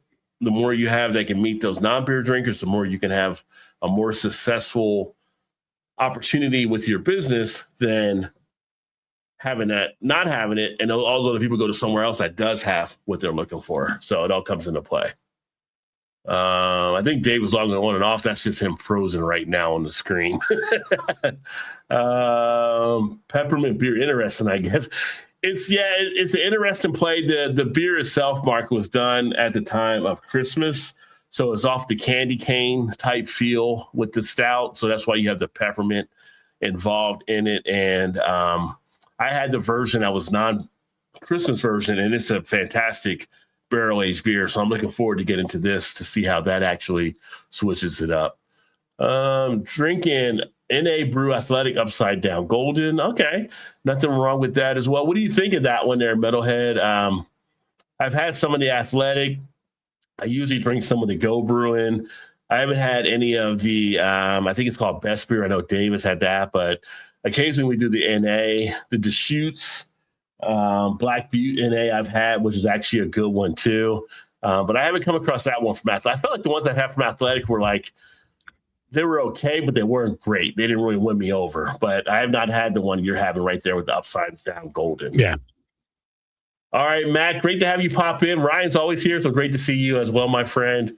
Enjoy, have a great 4th, and hopefully this weekend will be a great time. If I get a chance to get down and wander, I'll definitely take a look to see what we got going on, which is probably not much, and maybe I can sneak away for a bit there. Oh, you can always sneak away, Rod. Yeah. I got to run an errand at the brewery. Yeah. Texas Rangers. Haven't talked much about, you don't hear much about Texas Rangers. At least I don't usually in baseball as much anymore. But they're teaming up with Budweiser, and they're going to try to shatter the Guinness World Record for largest glass of beer. So they are going to do this on Saturday, July 4th at Globe Life Field. They have a 12-foot tall vinyl beer stein being built to hold 600 gallons of Budweiser lager, aiming to surpass the current 550-gallon record set in the UK in 2014. Fill-in will begin at noon ahead of the 3:05 game against the Tigers with an official Guinness adjudicator on site to verify the achievement by 1:45. So I guess they're going to have everybody who wants some can drink it, I guess, because obviously you're going to have to share. But they're going to try to go for the record on Saturday on July 4th. So I don't know if we'll catch any of that on Sports Center or something like that, but it'd be interesting. It is a pretty big vinyl stein they actually have there. That's going to be warm. Who's sharing that? Well, you got to have people drinking. You got to have people lined up to drink. How do you keep that Budweiser cold as long as the question? Because you don't want Budweiser warm. That's for sure. So, no. Maybe they get like Joey Chestnut after he eats those 1,000 hot dogs. He could come and drink that big ass beer. Yeah, I think that he would actually prefer to have some left out hot dogs than he would that warm ass beer. Good old Joey Chestnut. Yeah, I guess this is his weekend too for the Nathan's Challenge. So we should see him this weekend, barring any type of controversy, whatever he should be a part. So yeah. So yeah, so that's kind of interesting. You know, people go for the Guinness World Record. You know, why not? Biggest beer. Too bad they don't have Andre the Giant alive anymore. I mean, that guy can knock some beers out. Yeah. There was a piece that came out talking about 72% of July 4th partiers plan to buy beer and spirits. So they're seeing like the intent grow now of what people may be doing. So we keep hearing about beer going down. Well, almost 3/4 are going to be buying beer, they're saying, for the holiday this weekend. So maybe beer's back on the uptick again. Yeah, but I mean, it's always a beer holiday. I mean, the weather's warm. You're not, I mean, we talked about like barrel aged and heavier beers. I mean, you don't want to be sitting out there at 95 degrees drinking old fashions all day. So, you know, I think a nice crisp beer is the way to go on a hot day. Yeah, I think that can definitely be the case as well. Although I think some of the old people out there drinking old fashions would be interesting. Yeah. I love me a good old fashioned. Don't get me wrong. Yeah, I've actually been drinking more of those, and I don't want to drink a beer if I go to a place with limited options. It's like, just give me an old fashioned, you know. So yeah. And then we had drinks. The drinks business had the drinks is the site business section had a piece saying beer considered to be the most American of drinks, which is kind of interesting. Yeah. Because not like we created beer, but in America, they consider beer to be the most American drink to actually get. Funny how that works out. Yeah, I mean, I could see that. I mean, definitely both of us. I mean, we do what we do because of beer. So yeah, I definitely, you know, still see that. And I think beer, while it may not be as robust as it was 5-6 years ago, I still think there's room for growth. And yeah, no, I agree. Yeah. They say among those who view beer as part of the American tradition, 80% associate it with 4th of July celebrations and 80% with cookouts. I feel like, I mean, it doesn't feel right if I grill out and I don't have a beer in my hand at a time. You know what I mean? So I definitely want to have that beer to my side as I'm grilling. So I can see that with the cookout. And yeah, you know, you're hitting the cooler at the 4th of July gathering or Memorial Day gathering or basically any type of outside gathering. Like, where's the beer? It's one of the first questions that comes up. Oh, it's in the cooler over there. So, yeah. But you think of beer, like, you know, why not Germany? Why not, you know, Belgium? Yeah. Belgium, like you know, we know country-wise, Czechs drink the most per capita of anybody. So why not over in Czech with the Czechs? So, yeah, it's interesting. But, you know, we'll take it as America. We have no problem holding that title of having the American beer experience. So, yeah. Come over and enjoy. We do have the beer snake at sporting events. No other stadiums have those that I've seen. See? Oh, you're good. I might actually call them Cindy now because of that. Yeah. So, oops, lost my headset. Yeah. I can now call them Cindy Brew Dads. Great brew. I don't drink regular beer anymore. Been sober over a year. There you go. You have to have the beer to balance the spatula or the tongs in the other hand, right? You feel off balance if you don't have that beer in your hand, you know. Drinking one and flip the burger in the other. Let's see here. And we mentioned earlier, I was talking about Ballast Point. So that was kind of interesting. But Ballast Point is now closing their San Francisco tap room. So it's like, wait, they had a San Francisco tap room? Like, you don't see Ballast Point anywhere, really. So, like, how do you know where they're even at? They know they were still open on some stuff. But I guess they're still having some issues there taking place. I mean, they had a Chicago tap room that was open for a couple of years. It was a really nice place, but they closed I think they closed in 2021. Yeah. It's just been an interesting journey watching them. Like it says in here, Constellation buys them for the $1 billion in 2015, then offloaded it to Kings and Convicts for a fraction of the amount in 2019. And it's not like it was a bad brewery. They were a good brewery. Oh, yeah. They are a good brewery. So it's like, what is this hex they got on them? So, yeah. And by the way, we talked about it before, but if any of you guys are looking to get fans of Iron Maiden and want to go on the road, they're still looking for a beer roadie for that contest. Yeah. So you can still go in and become a beer roadie.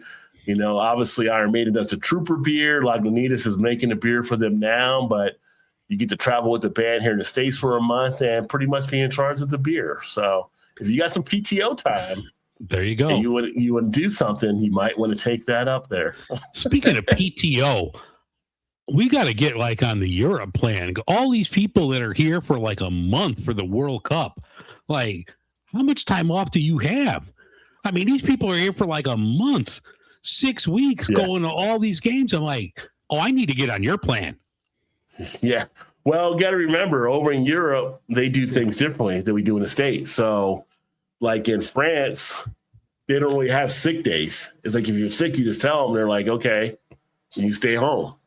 So it's like other countries, I don't know how they do that and they hold their jobs or whatever, but they haven't worked out somehow when they can do that. But I know they've probably been saving for so long to be able to travel over here for the games. Probably bank it every 4 years or whatever for the World Cup. Right. So, but great for them. I tell you what, I bet Boston's happy to see Scotland leave. Because they were hammering them up there a little drinking. So it's like they came in and just took Boston down. Like, y'all need to get some more beer in here. So, yeah.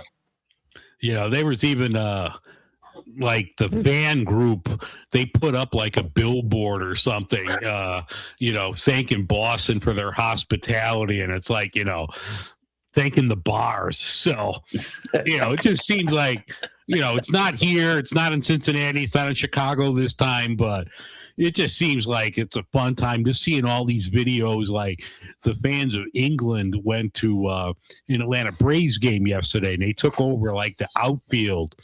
And Michael Harris, center fielder for the Atlanta Braves, like these fans just latched onto him and they were making up chants for like Michael Harris. And like he was throwing them baseballs and stuff. And he was like, man, this is lit. But like they were interviewing all these fans and they're like, you know, we've never seen baseball before, but this is fun. And all these people are out there. They've been out here for the last couple of weeks. I mean, this seems like a blast. Yeah, that's what I would say. Like, if I ever go to an actual soccer game, I want to do it overseas. Oh, yeah. Because overseas is how they do it up right over there, and the planning and the fun and the singing and the party and all that kind of stuff. It's just. I have never been. I'm an old punk rocker. I have been in more circle pits than I can imagine. I have never been more afraid for my life than I was at a soccer game in Italy. I was like, holy fuck. I mean, Ruby and I left in the second half. I'm like, we got to get out of here. I mean, we were there and it was Lazio and we were in Rome. So it was at the Olympic Coliseum, you know, famous venue. And that was Lazio's home. And they were playing Inter Milan. Last game of the season, the winner gets like the championship.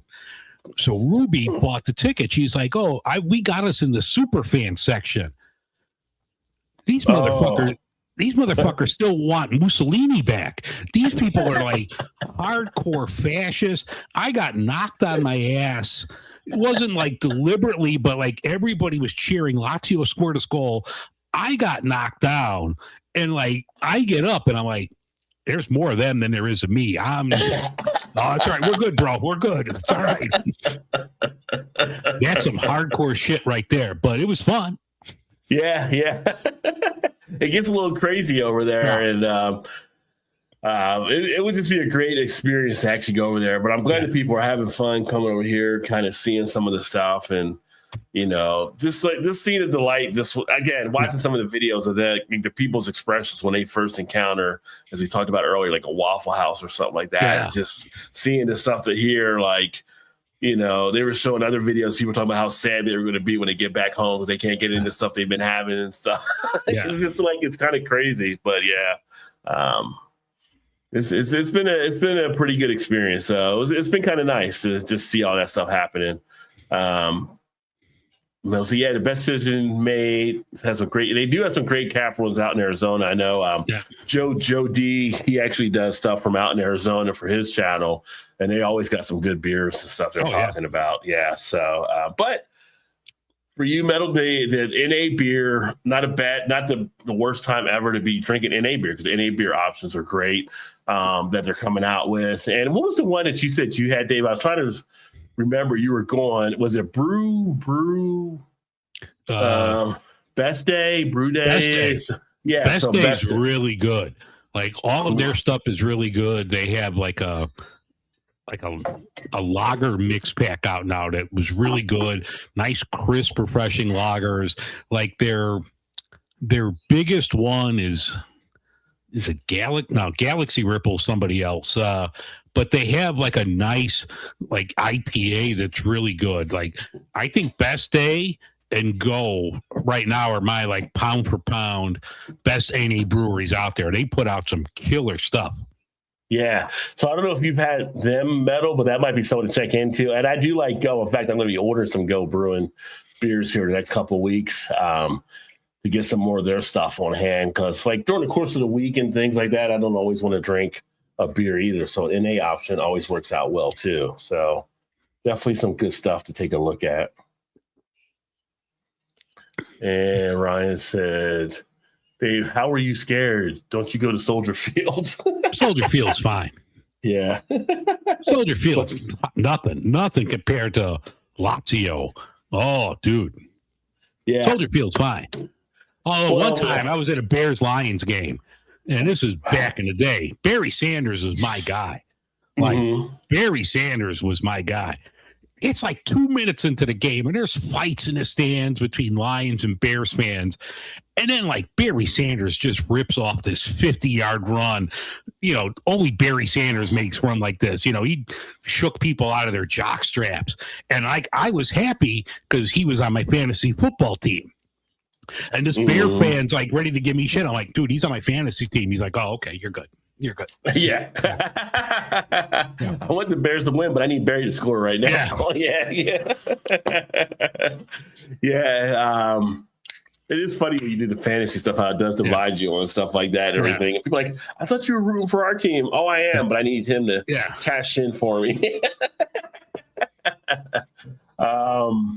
Shout out to Great Lakes Brewing. They're actually about to mark their 38th anniversary next weekend. And they always, if you don't know, they actually do a Christmas in July every year. So they'll be tapping the Christmas ale to take place later on July 23rd of this month. But you have to be at the brewery for that. But starting next week, they're going to have all kinds of parties, Throwback Day on the 10th, and then a party on the 11th, and Family Fun Day on the 12th. But yeah, 38 years. They've been doing it for a while. So I've not been to Cleveland to actually experience that brewery. I do want to get up there at some point when I'm near the Cleveland area, but shout out to them. And it's a great brewery. If you've seen Great Lakes and never tried it, I would definitely say pick them up and give them a shot. I hope it's better than this Abita 40th anniversary beer. It better be. It better be. Yeah. But no, I'm surprised you've never been there. It's a really cool brewery. I mean, there's, you know, I don't know if it's myth or I don't know if it's true, but allegedly, like, there's a bullet hole in the bar from Elliot Ness way back in the day. But it's a really cool, like, tap room and experience. I haven't been there in years, but that was always a fun time. I've been there like 2 or 3 times. Okay. Yeah, I said get up to Cleveland and go check it out for sure. And shout out to Key House in the house. Cheers, my friend. Hey. Happy Thursday to you. And since we had an article on the Pale 31, decided to crack open the Pale 31. I was like, I gotta knock it out. So yeah, I'm not on Firestone's good list anymore. I'm on the bad list. I haven't been getting anything from them. They mix it up and stuff. So in fact, I think I'll get their third quarter thing coming up here for the collective. I think maybe first week of August, either first week of August or sometime here in July. But I got to start getting into their deeper type, which I will get into their deeper beers here as well. But speaking of July, you know what that means? It's July. Which will come first, Oktoberfest or Pumpkin? Because they both come this month. Oktoberfest will be out soon. Oktoberfest, I think by our next Midwest beer show, we'll see our first Oktoberfest. You think we'll see that before we see the first pumpkin on the show? Oh, yeah. I don't know. It could be close. They battle in July nowadays. So, although I was at Costco yesterday, they had Halloween shit out. I'm like, come on now. And you're not even to the 4th yet. Get past the 4th and then get to Halloween. You're not even at Labor Day. Labor Day is still coming. The back to school stuff out. Yeah. Yeah, it'll be interesting. Usually that second week of July, you start seeing Oktoberfest or you start seeing pumpkins. So keep an eye out for that coming to a spot near you as well. Which I say both are still way too early to have either out at this point. But, what do I know? And we got to, raise a glass. I would say give a shout out to this person here. Once my system pulls up. We recently, I don't know if you know, if I say the name Humphrey Smith, you may not know who that actually is, but he was the owner of Samuel Smith. And basically he just died at age 81, just got, I guess, confirmed and shared. But you think of some of the beers that I've had from over in England, Samuel Smith was always a nice one that delivered and stuff like that. So shout out to him and what they had actually done. I don't know what's going to happen with the brewery with him no longer doing it, but I didn't realize this, but they said he actually used to ban phones and swearing from his pubs up to the point where he just died at age 81. Right. It's kind of interesting. I mean, might not have a lot of people there if you're banning swearing, but hey, good for you. But no, Samuel Smith, always great beer. Like them and Fuller's, used to love both of those. Yeah. So if you happen to get one of the Samuel Smith organic pale ales or one of the Samuel Smith type beers, make sure you raise a glass to him there and off the stuff that they actually did, because they put some good stuff out for a number of years. I used to like getting around the Christmas holidays. You would get like the 3-packs they would do with the glass usually or something. There'd be 3 beers in a glass. So yeah, it was pretty common to actually pick that up there. But yeah, so over across the pond. You picked up, speaking of that, we were talking about like World Cup and stuff earlier. Have you picked up any of like the special edition World Cup glasses? Because I know I have oh God, I can't even think of the brewery name right now. Stella. I have a Stella World Cup glass that I have engraved with my name. And there's another one that's out there now that you buy 2 of them. It's like a European beer and it comes with this cool like World Cup glass. No, I haven't seen or anything about those. That's pretty interesting. Yeah, so I have the Stella glass, and it's got obviously the Stella, the chalice. It's got their logo. It's got the World Cup logo on the back, and they're like, "Oh, we'll engrave it with your name." So I said, "Oh, put beer in front on there." So I have that glass to add to my collection. Oh, nice, very nice. It was free. I like free. Hey, free words. That's the best F word out there. Yep. And believe me, I know my F words. Yeah. No, that's awesome.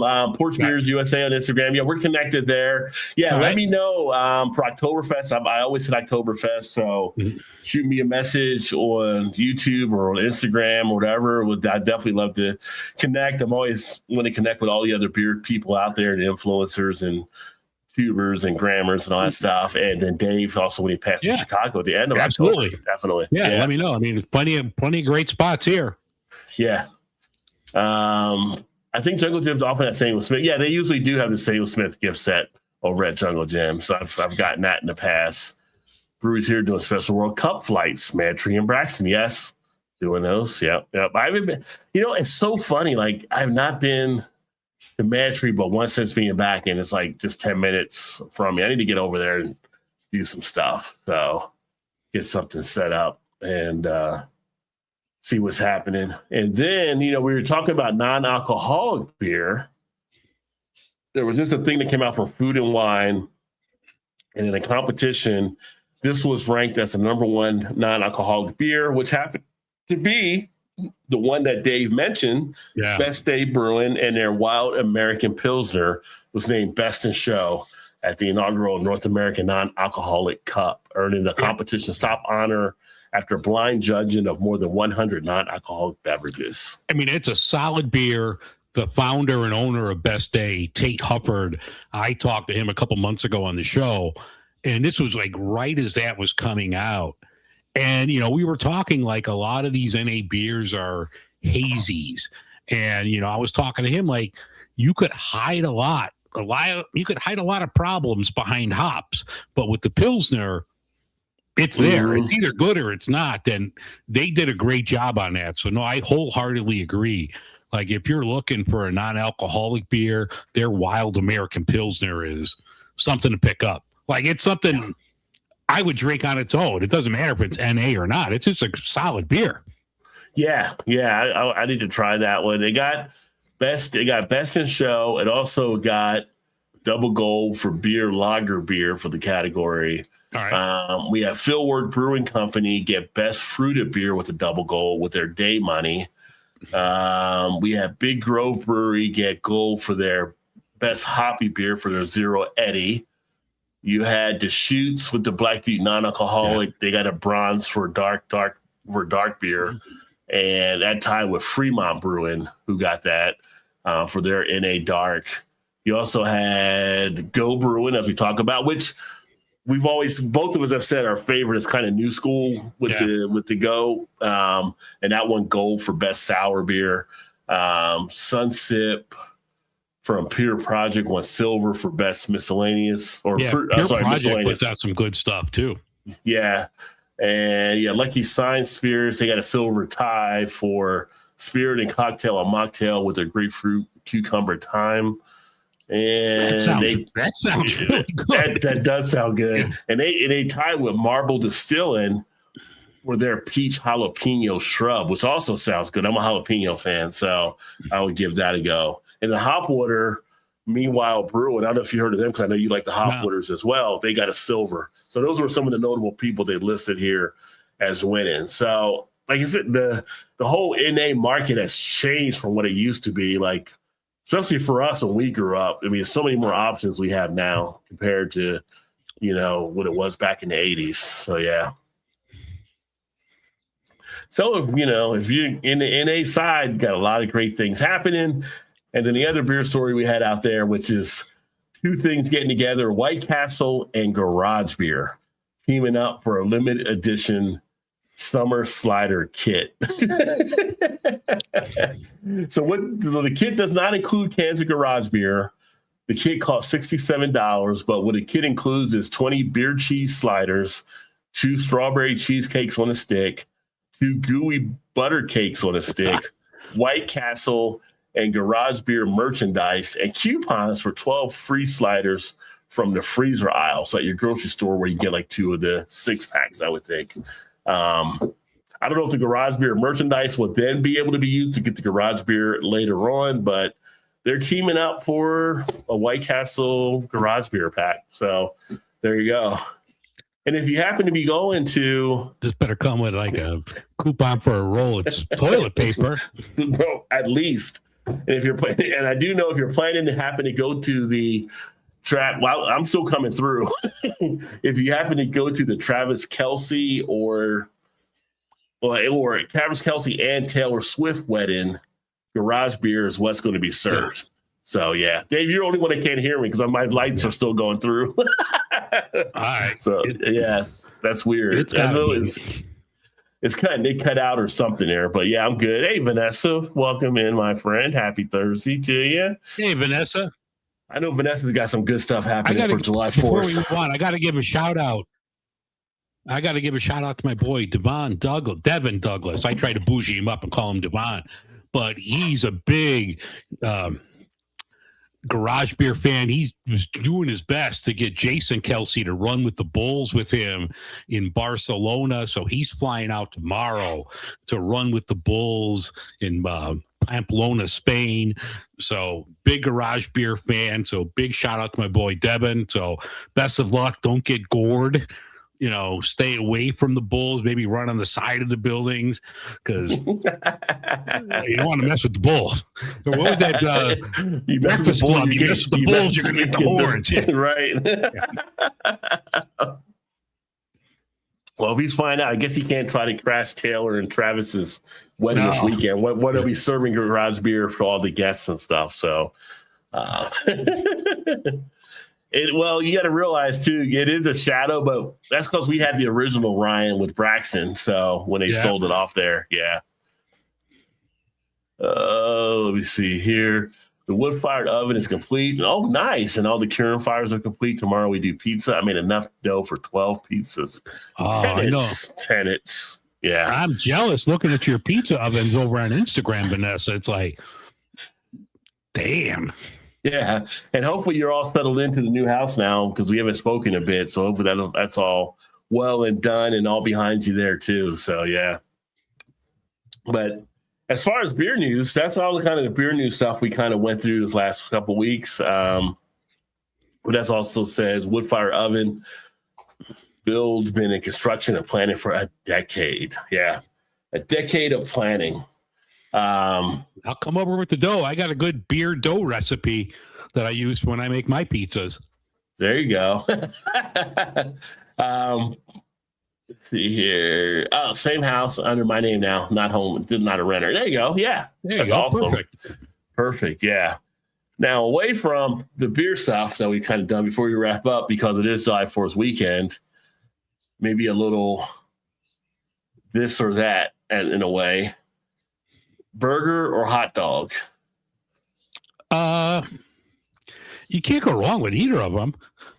But if you had to choose one, this or that, you got to choose one. I'm in Chicago. I got to choose a hot dog. Hot dog over and it's a hot dog and sandwich, I should ask. Yeah, it's a sandwich. You think it's a sandwich? You think it's surrounded by bread?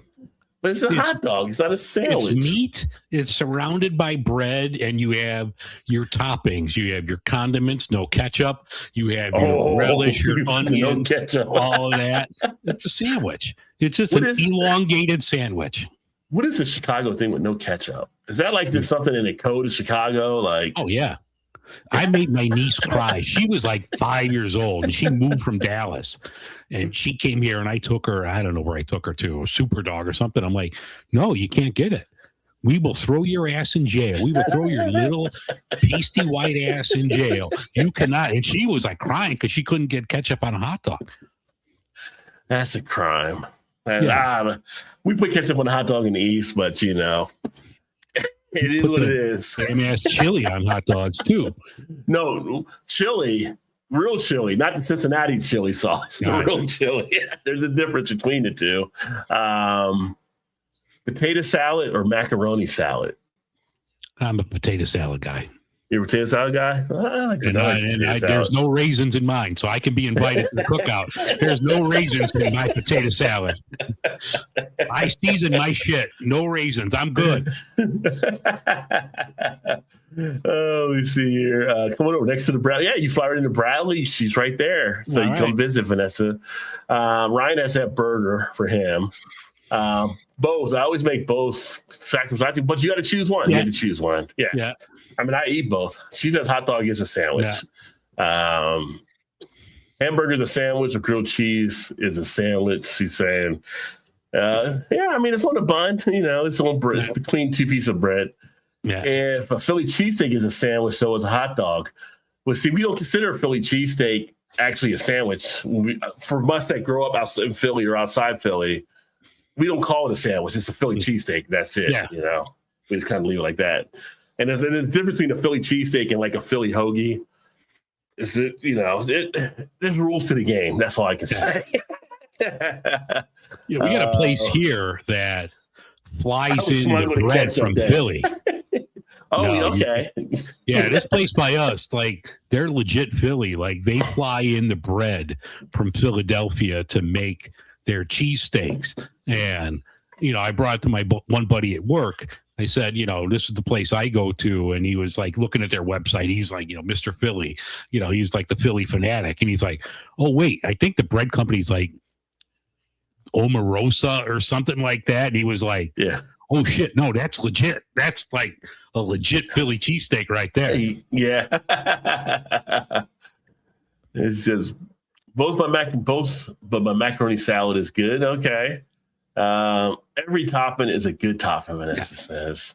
And she says, and we called them all grinders. Yeah, there's grinders, there's subs, there's hoagies, there's different things for different terminology. But when I first moved to Cincinnati, one of our places here, Ryan knows a place it's called La Rosa's. I thought I was ordering a Philly cheesesteak, and it was a Philly hoagie where it was a flat, elongated hamburger patty, really.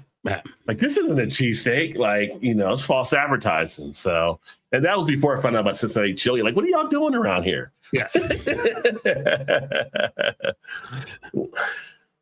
What about, do you ever do, or is this like a white person thing with like Jello salad? Because I love me a good Jello salad. I don't mess with Jello salad. Oh, yeah. Nice, cherry Jello with Cool Whip, and you put some stuff in. Oh, that's the best. You were just at the cookout for the raisins not being in the potato salad. Now, if you show up with some Jello like that, you're back out of the cookout. You're back out. Oh, God damn. Damn. Yeah. I thought I was in. I've seen that before. I've never messed around with it. That's kind of one of those things that are out there. But you know what? To each their own. I can't say I've never done it, so I can't say I wouldn't like it or didn't like it. It wasn't as appealing to me when I first saw it. So when I got stationed in Indian Head, Maryland, I called a pizza place. They asked for a grinder, sausage grinder. They talked to me like I had two heads. LOL. Some places now, if you say grinder, you might look at you a different way too. Yeah. So. Jello with fruit cocktail and whipped cream on top. So, I just never. I've seen it. I just So I've had that, but like the stuff that we had, maybe it's a Chicago thing. It was like the Jello, and it's usually like cherry or strawberry, but it was mixed with Kool-Aid. It was blended, or not Kool-Aid, I'm sorry, Cool Whip. So it was blended with that. So it was like this creamy dish. And then you had bits of fruit in there too. Yeah. Can't go wrong with Cool Whip. Cool Whip makes things a lot better. I love to work on the Jello with the fruit in it. Did you know, since I'm doing a piece on Tang, the guy that invented Tang also invented Cool Whip and Pop Rocks? No, I did not know that. That's pretty interesting. Stay tuned for a future episode of Beer and Crud where I discuss Tang. But who knew? I went down this rabbit hole. I'm like, oh, this dude should be in a Hall of Fame. Did you ever do the Pop Rocks with the soda? No. When you were a kid to try, that was like the old tale, like don't put the Pop Rocks in the soda and everything like that. Yeah. And it was kind of like, I never ended up doing it, but it was kind of like almost that whole Bloody Mary type thing, looking in the mirror, like you feel like it's an old tale, but you want to try it, but then you're like, I better not just in case. This is a family show. I'll wait till we go off air before I mention the next Pop Rock thing. Yeah. New cookout hotness is Mexican street corn. I have not seen that out there. I have not seen that either. Grinder does have the different connotations nowadays, right? Like chiffon, Jello dessert, like area. Delicious. Yeah. What about the ambrosia salad? Have you ever had that? I know the name. I have never had that either. Yeah. Right, I'm going to Google this right now. The ambrosia salad. That could be another. Just a white person. Why can't it be regular, like just a Waldorf salad and just leave it alone? I've had Waldorf salad before. All right, I'm going to Taste the Home, and I don't know what this website is, but the ambrosia salad, it's got mandarin oranges, pineapple, miniature marshmallows, coconut, and sour cream. How do you go wrong with that? I couldn't do the coconut. The coconut would throw me off alone. No, you got to have the coconut. Yeah. Because it's probably the flaky coconut, right? Let me see if it says what it is here. Because you get that flaky coconut, it gets on my tongue, and I'm just not a fan of that texture. Yeah, it doesn't say what kind. It just says coconut. But like when you get like ambrosia salad too.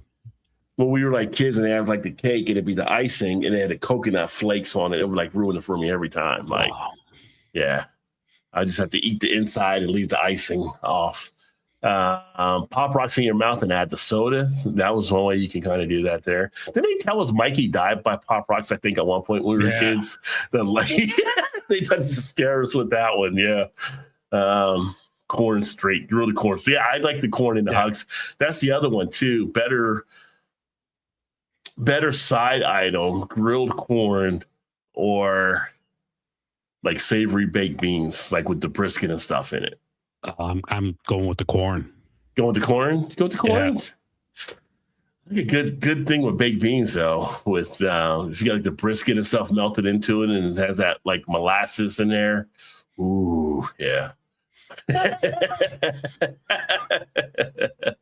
Oh, let's see. Yes, ambrosia, Vanessa said. Grated coconut. See, I can't mess with that. Matt calls shredded coconut paper shaving. That's what it looks like. It looks like paper shavings with the coconut like that. Yeah. Love me a good ambrosia salad. I'm gonna have to make one.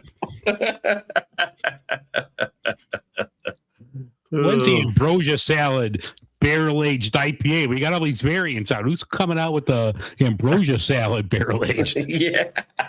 You show up with the ambrosia, they're like, you can put that on the table over there. Yeah. Oh, Vanessa and her brother did a contest. See how many saltines they could do without any water. You could eat at once. He beat me, half a stack stuffed in his mouth. LOL, so dry. Yeah, that's a lot of without water for saltines for sure. And look up wilted spinach. Wilted spinach? Wow. Is that like a part of a dish? What about like better like it's like an appetizer? Well, would you rather have like I can't like say wing because everybody likes kind of wing. I'm trying to think if you had like deviled eggs and something. Because I'm a big fan of deviled eggs. I'm just trying to think what you compare deviled eggs again. Like, are you a fan of deviled eggs? You like deviled eggs? No, especially Really? not like in the summer. It's hot out. That's just not going to end well for me. Deviled eggs and beer? Yeah, it's not a good combination. Yeah, I think I'm starting to lose you again. What's like, if you had to pick a coleslaw, are you picking mayonnaise based or vinegar based? I actually prefer. We call them like it's usually like creamy coleslaw, which I think is a mayonnaise base. So I usually like creamy. Yeah. Usually I'm a creamy. fan of both, but I'll I do don't know. If both. I had to pick one, I'd probably go creamy. Yeah, I like creamy. If I put it on a hot dog, I like vinegar though. You put it on a hot dog. Dave can't hear me for some reason. I think everybody else can hear me except Dave. So, Big Daddy's in the house. Cheers, Big Daddy. Cosmic Kerfuffle from Old Irvin. See, love deviled eggs. Nice. I love deviled eggs. That's a good beer to Cosmic Kerfuffle. Yeah, deviled eggs are always something nice to enjoy. Make this sound all big and fluffy and stuff to add bacon fat. Well, if you added bacon fat, I might be okay with the spinach salad. Is my wife watching Real Housewives or something that's fucking up my internet connection? Damn it. Dave's having struggles because you're freezing. I don't think you can hear Honey, me. I'm on a live stream. Ma, the meatloaf. All right. Well, I don't know. Maybe Rod's here and his picture's gone off of my screen. But all right, what's your best ice cream treat dessert? Are you going to go with the Bomb Pop or the strawberry shortcake bar? I love both. I'm a strawberry shortcake bar person, so that would be my choice of frozen desserts. Bomb Pop, I haven't had that like since in a while. The Bomb Pop is the red, white, and blue one, so I do like that one. But ice cream, I like some old school, just like a good bowl of ice cream is also good. So let me see if I get the right Dave here. So I have you on twice. Let me see. All right, you there? You hear me now? You're good. Yeah, your other one is still frozen. So all right. Did you hear Vanessa my had last like it. one? Yeah, I heard like Bomb Pop. I would choose that probably, Bomb but Pop I'm also over a strawberry shortcake. Yeah, I'm not a big strawberry shortcake person, but I'm also a bowl ice cream type person too. Like, give me a bowl of ice cream, give me a bowl of cookie dough. So you actually give me a cookie dough, and I can put the cookie dough on something like a lemon cake or something like that. I like to collide two worlds. But like right now, a chocolate chip cookie. When I get off the show later, I'm going to put on top of it some Ben and Jerry's ice cream. I like colliding worlds. But strawberry. I was never a huge strawberry shortcake person. The bomb pop always reminded. The bomb pop's the red, white, and blue, I believe. So I remember that from the being a kid and stuff like that. That's always kind of a cool popsicle to enjoy, to sit back and have. But I've like soft serve ice cream, I would take over a bomb pop too. So give me some Carvel or something like that, and I'm good to go. I don't know if you had Carvel where you're in Chicago. No, but or Mr. Softy. My ex-wife from New York used to work at Carvel, so whenever we went up there, we had to go and get, what was it, Fudgy the Whale, or yes, I think that was one of their cakes. The ice cream cake, yeah. I love some I don't really. We can get it now in Kroger pre-packaged, but we don't have a Carvel spot like here. But you're a Cold Stone fan? Do you have Cold Stone up there? You like Cold Stone ice cream? I haven't had it in a while because I'm lactose intolerant, so I got to be careful. Oh yeah. I like to try to have that at points. Siblings have been discussing their homemade ice cream in our family text chats. Toasted almond bar. Oh, that's good too. Yeah, that's another good humor product. Yeah. So when you were a kid and a good humor truck came by, what did you go for? Because I remember they had the strawberry shortcake one. Yeah. They had the bomb pop. They had the chocolate fudge, which was their first one. Was the ice cream dipped in chocolate fudge is how Good Humor started. So I would get that, the fudge bar. I would get that sometimes. So what did you go for? Like, I don't know. Like, and I always like, it would either be strawberry shortcake or remember like the drumstick cone. I'd have that, but I'm always going, for the most part, I'm going to go with the strawberry shortcake. Every now and then, remember, it was like a popsicle that had like this ball of bubble gum on the tip, and you get like a piece of gum at the end of it. Yeah. Would get that, or like the push-ups. Oh, the push-ups were always good too. Yeah. You just put some sherbet and a roll of toilet paper. Yeah. You had to be careful. They rolled down your arm when it was melting and stuff. But the push-ups were good. Now, if it was a Mr. Softy truck, because you had Mr. Softy in the neighborhood, no. I would get you did get Mr. Softy. So Mr. Softy would have like the soft serve ice cream, but they would also have the chip willies, which were like the ice cream in between the two cookies. I love to get those. Those were pretty good. Or I get the cone with like the rainbow sprinkles and stuff. Were pretty solid. Yeah. Another good one. I forgot about Choco Tacos. Choco Tacos is a good ice cream. Yeah. Yeah. Those are something you can get out there too now. Yeah. And I got them all hooked on making butter. You got them all churning butter, huh, Vanessa? Vanessa, actually, I was just thinking about, I just saw this thing the other day on making butter, and I'm like, that's going to be my next thing. So I might have to send you a message, Vanessa, to get a tip. Yeah. Yeah, she churns butter. So, yeah. Strawberry shortcake here is biscuits with strawberries and whipped cream. Well, yeah, but it was a strawberry shortcake ice cream bar back in the day. Well, I guess there still is. Oh, it's still around. Yeah, it's still around. But yeah, like what you have to, like my mom likes that dessert, and my wife does as well. She likes to get that when she sees it. Being from Cincy, a good cookout. These have bratwurst and or metwurst. Yeah. So what is it, Ryan? Brat or met? If you had to choose between the two, which one are you going with? That's the question.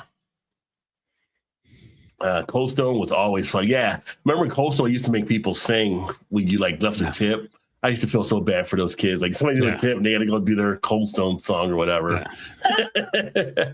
A real cookout has good banana pudding. I do like some good banana pudding. I'm gonna lie there. I need to circle back to this metwurst. What is a metwurst?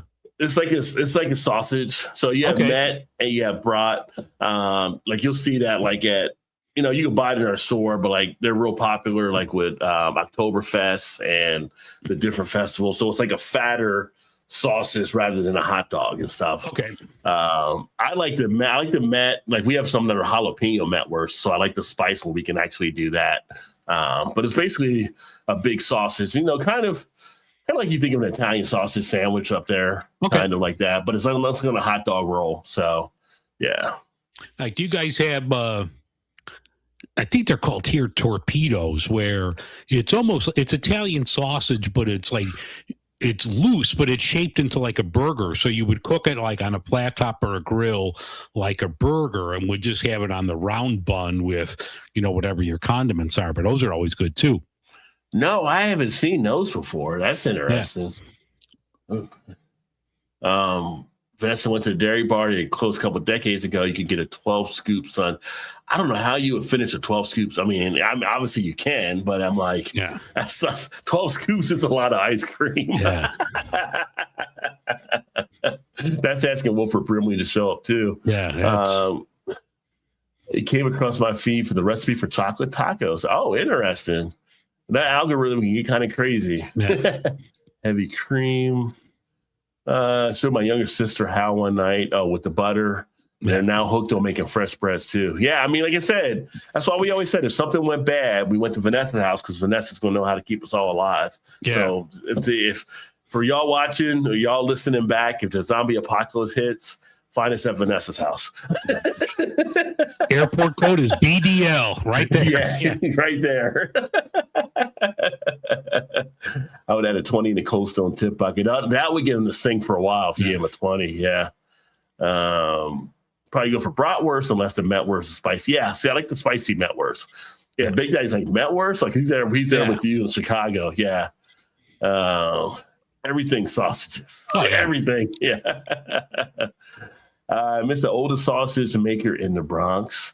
Well, the other thing too with the Metwurst and the bratwurst, like for you were talking about the ketchup, like people don't usually put ketchup on those.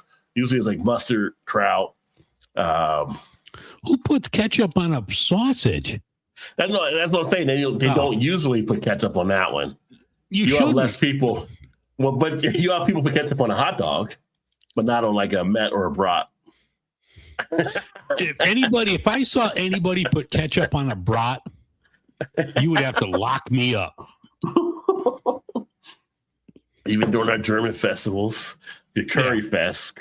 And the judge would say, son, you're excused. Son, that's justifiable homicide right there. You were excused, son.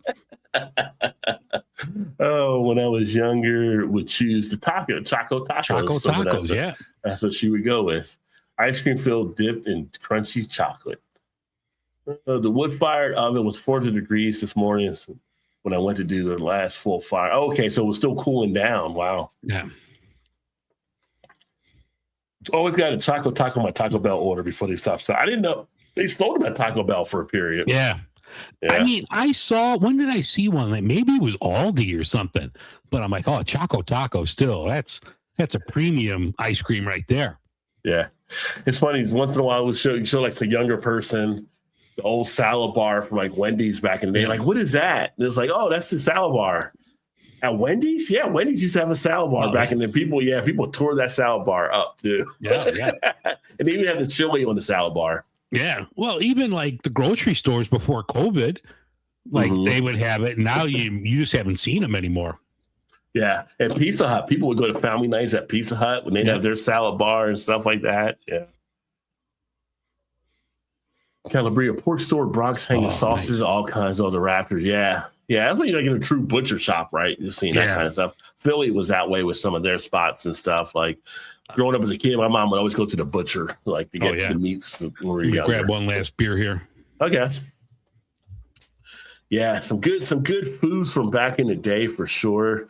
I can just remember being a kid going to some of the places we would get the Italian hoagies at, which were just like phenomenal. I like the ice cream bars on the stick. They had soft chocolate and vanilla sprinkles on the outside and vanilla ice cream and fudge center inside. We used to call them Scooter Crunch. I do, yeah, Scooter Crunch. Yeah, you're right. Well, you said sprinkles. Oh, from wherever you were they called sprinkles or were they called Jimmy's when you were young? I think Jimmy's is an East Coast thing. Jimmy's is an East Coast thing, right? So we would call them Jimmy's and not sprinkles. So they'd be like, you want the rainbow Jimmy's or the chocolate Jimmy's? Wonderful meat places to visit in New York City. All sorts of sausage and dry aged. Yeah. Well, you get the good sausages. You get some of the good cheeses from some of the good spots up there too. I tell you what, when we went to Hocking Hills, Ohio, here a few weeks ago, which is kind of like out in the country some, and it was Amish. The food the Amish make, I mean, it's just like, so, like I tore up this. I got this thing of a brisket. It was like a brisket salad, and it was like brisket melted into like a potato type salad type. Oh, I mean, nice. going like that. Seems like I went to the store. We were at the store getting stuff for the cabin we were going to, and she was like, "Do you want a sample to see what it tastes like?" I'm like, "Sure." She gave me the sample. I'm like, "You put it in the cart. Just give it to me. I'll take it." You know, just give me a big tub. Yeah, yeah. That thing did not last at all for long. And then some of the other stuff they got, I'm like, there's something about that. I don't know, the freshness. Like some of the Amish type. That's one thing when we were up in Jersey and we would go over to Amish country in Pennsylvania. Just some of the food that you would get, it was so much better. Like I guess because it was fresher, it was more organic. It was whatever it was. It wasn't like processed type stuff. It was actually, you know, because the Amish was making it. So you didn't have all that kind of stuff in there. So much nicer. Big Daddy hates sprinkles. You hate sprinkles or you hate the word sprinkles? Or did you call them Jimmy's? No, Big Daddy's from Chicago. We call them sprinkles. Yeah, or you just hate sprinkles in general. Yeah. Sprinkles. Jimmy's these dang silver balls would darn near break your teeth. Yeah. Always sprinkles for me. Yeah, here in Cincinnati, everybody kind of calls them sprinkles. Yeah. Amish country, and don't get Amish popcorn. You'd be so disappointed. It's miniature. Well, I did get Amish caramel popcorn when I was in Hocking Hills. It was a little bit different than what I was used to because they actually had like peanuts and stuff in theirs. Right. But I like peanuts, so I was still good with it and everything like that. I mean, anytime I get it, you know what I do? Anytime I get like something like that, what I end up doing in my mind, I start comparing it back to Garrett's. Yeah. Everything comes back to Garrett's because Garrett's is like the top of the popcorn mountain for me now, right? So if I get cheddar, if I get caramel, if I put them both together, going like, it's just not there. I'm missing something, right? You gotta get the true thing. And we do get Garrett's here now at Kroger. So they did get that sent in. But being in Chicago and getting Garrett's at one of the Garrett places at the Garrett stand, like when it's still warm. Yeah. When it's warm and like you have to chisel that shit off your hands, you know, because it's warm and it just sticks to your hands. Like, it's the best. It is. I mean, I can see, I guess in the same way when people see the Krispy Kreme red light go on. I'm more of a Dunkin' and Krispy Kreme, but if you get that warm glazed donut at the right moment, it can hit for sure. Like Garrett's, they don't put it out all the time, but they have like a special run where it's a Buffalo Ranch mix. So it's like Buffalo hot popcorn with like a ranch popcorn. And that's really good too. Yeah. Jeez. Yeah. Yeah. When I had to fly into Chicago, when I went out, the last trip I was on, well, not the last one, I went to Denver. It was the one before that, I went up to Birmingham.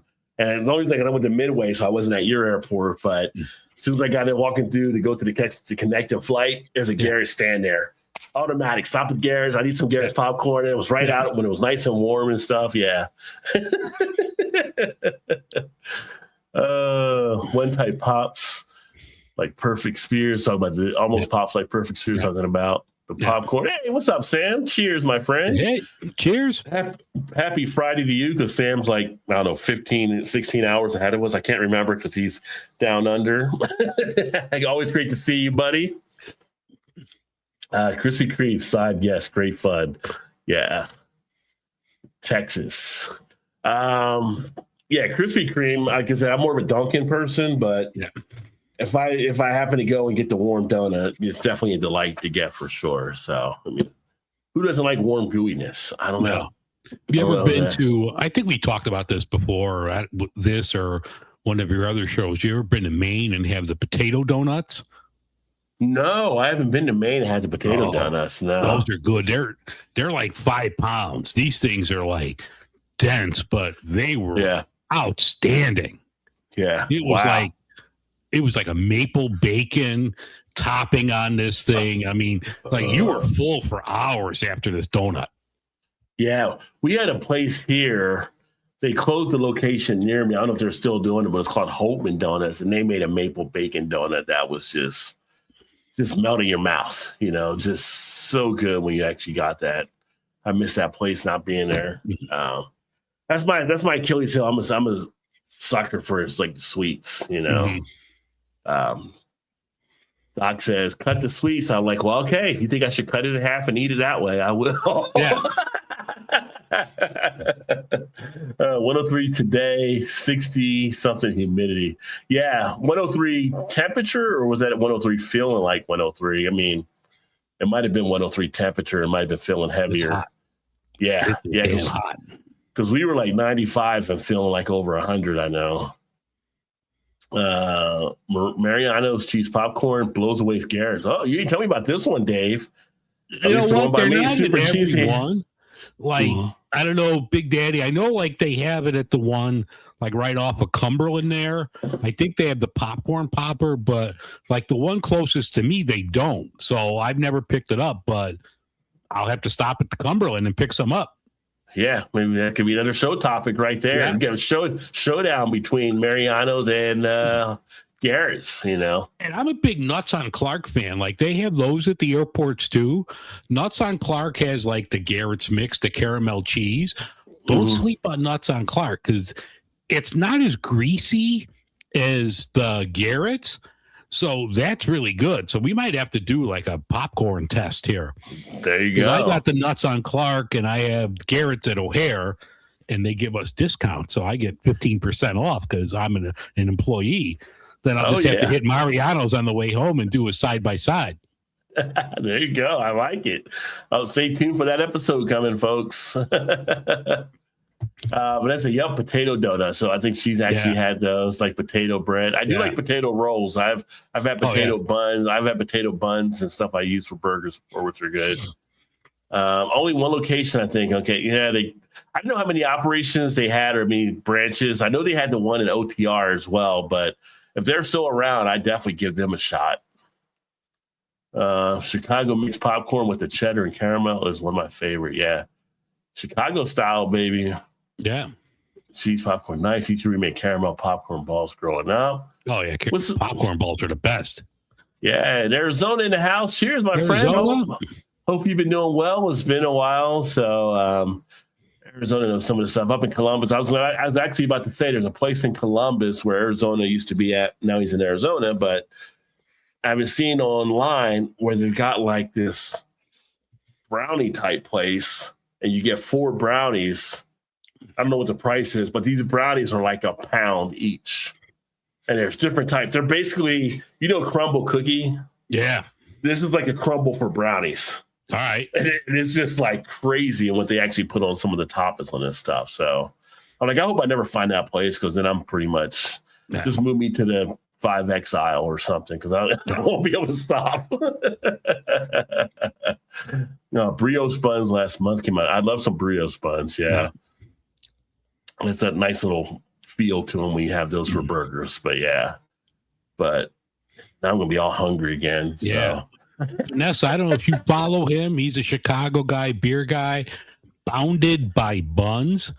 He puts out every week, like a different sandwich, and he bakes his own bread and rolls and makes some like killer sandwiches. But definitely, Vanessa or anybody watching, check out Bounded by Buns.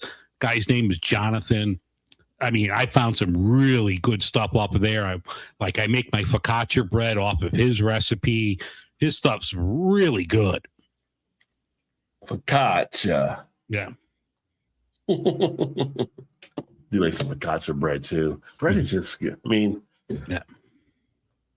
so many different things you can do with bread. Obviously, liquid bread, but yeah. A lot of good stuff you can do. There was a fudge place in Newport, Rhode Island that made sheet pans of fudge. I brought people the entire sheet pan before the holiday. Oh, there you go. We get a lot of fudge places that come to our festivals and stuff. So like we were talking about Oktoberfest, some of the German ones that come over, they'll have like fudge type stuff. They make some really good ones there. Burger, yeah. Well, I mean, I still got to get back. When I come back, I go to Chicago. It's Hot Butcher, and then it's Bad Apple across the street. with the burger selections, and it's kind of like I can go there for like just like a week and like just try to sample each burger like twice a day so I can get through the whole menu. They do some good stuff there. When the bounce tell you if you get the water for their versus weekend, they'll be selling a print. Oh, cool. Okay. Yeah, +7. All right, yeah, thanks for letting me know. If you're going to head over there, too, shoot me a message if you and Matt are heading down at a certain point, and maybe I can swing by this weekend. We don't really have too much planned on our end, so just let me know. I know, right? Hungry for those. That's the problem with the show. We start off with the beer, but by the time we leave, most people are like, I'm hungry now by the time after I watch your guys' show. So, yeah. Made a batch of 4 gallons of chili, and my brother brought some to a coworker. His wife called up saying she needs more. LOL. Got them hooked. Yeah, my mother-in-law, whenever she comes to visit, one of the first things she asks my wife is if I'm making the beer chili. So I have a special recipe for beer chili. She loves it when she comes up here. So I usually make it. I didn't make it one time she was here, and I didn't realize, but she was really sad I didn't make it. So every time now when she comes back, I make it for her. So you gotta butter up the mother-in-law. Absolutely, yeah. Well, I'm thinking like 30-something years later, we should be buttered up by now. Yeah. There's not much more butter left in to be buttering. So yeah. Harlem and Florence, Marinos is best. Okay. If you buy the Harlem and Lawrence one, we were just talking about donuts. Right by there is Allegretti's Bakery. They make some outstanding donuts. I stopped there once when my mom was feeling ill. I had to get some bread for her, and I grabbed a donut for Ruby, and she was like, that's the best donut I've ever had. So it's right there, like a couple blocks away from the Harlem and Lawrence Mariano's. All right. Cheers, brother. All right. 4 gallons, best chicken soup homemade I ever made. I'm hoarding the last 4 quarts. But that's everything you make is going to be good. So I mean, it's kind of like, if you're going to send a care package to Chicago and Cincinnati, just let us know. I know 2 guys that'll be like, okay, I love me some chicken soup. Chicken soup is always good. It's chicken soup for the soul. Yeah. All right. Well, I think we'll go ahead and get wrapped up here. It's great hanging out with everybody. Hopefully everybody's set to have a great, safe holiday here for the 4th. And we appreciate everybody that kicked us for a bit here. If you're listening back on the podcast, make sure, or on the replay, make sure you got both of our channels down for some of the stuff that we're doing. And then connect with us. We do this every couple of weeks. We'll be back on a Saturday schedule. So 2 weeks from this Saturday, which is a holiday, we'll be back up, sharing some more different things and having some more fun. But that says you will ship stuff overnight. I mean, all right. You know how to get a hold of me, so we can definitely talk. Yeah. But everybody have a great, safe holiday out there. Enjoy, and look forward to catching up with you all soon. Don't blow off any digits tomorrow. Be safe, everybody.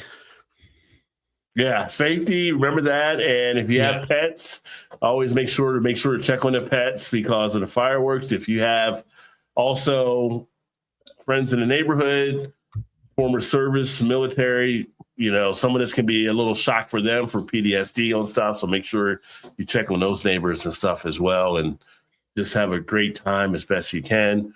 Mike said it's nice, be cool to some people. Put us on YouTube for nosy art fans like me. Artists, All right. Cheers, Mark. Mark, it was great having you as a part. And we'll go ahead and sign off so I'm not the rambling man over here. Look forward to catching up with you guys on the next one. Cheers, all right, have a good holiday, everybody. Take care. We'll see you in a couple weeks. Thank you for tuning in. It's been a ride. Rod J and Daisy, we here with pride. Midwest beer talk as we glide. Catch us again. Don't let this vibe slide. Like and subscribe. It's the key. Rod J BeerVentures. Join our spree. Beer in front. We got the flow. Catch us live. The good times grow.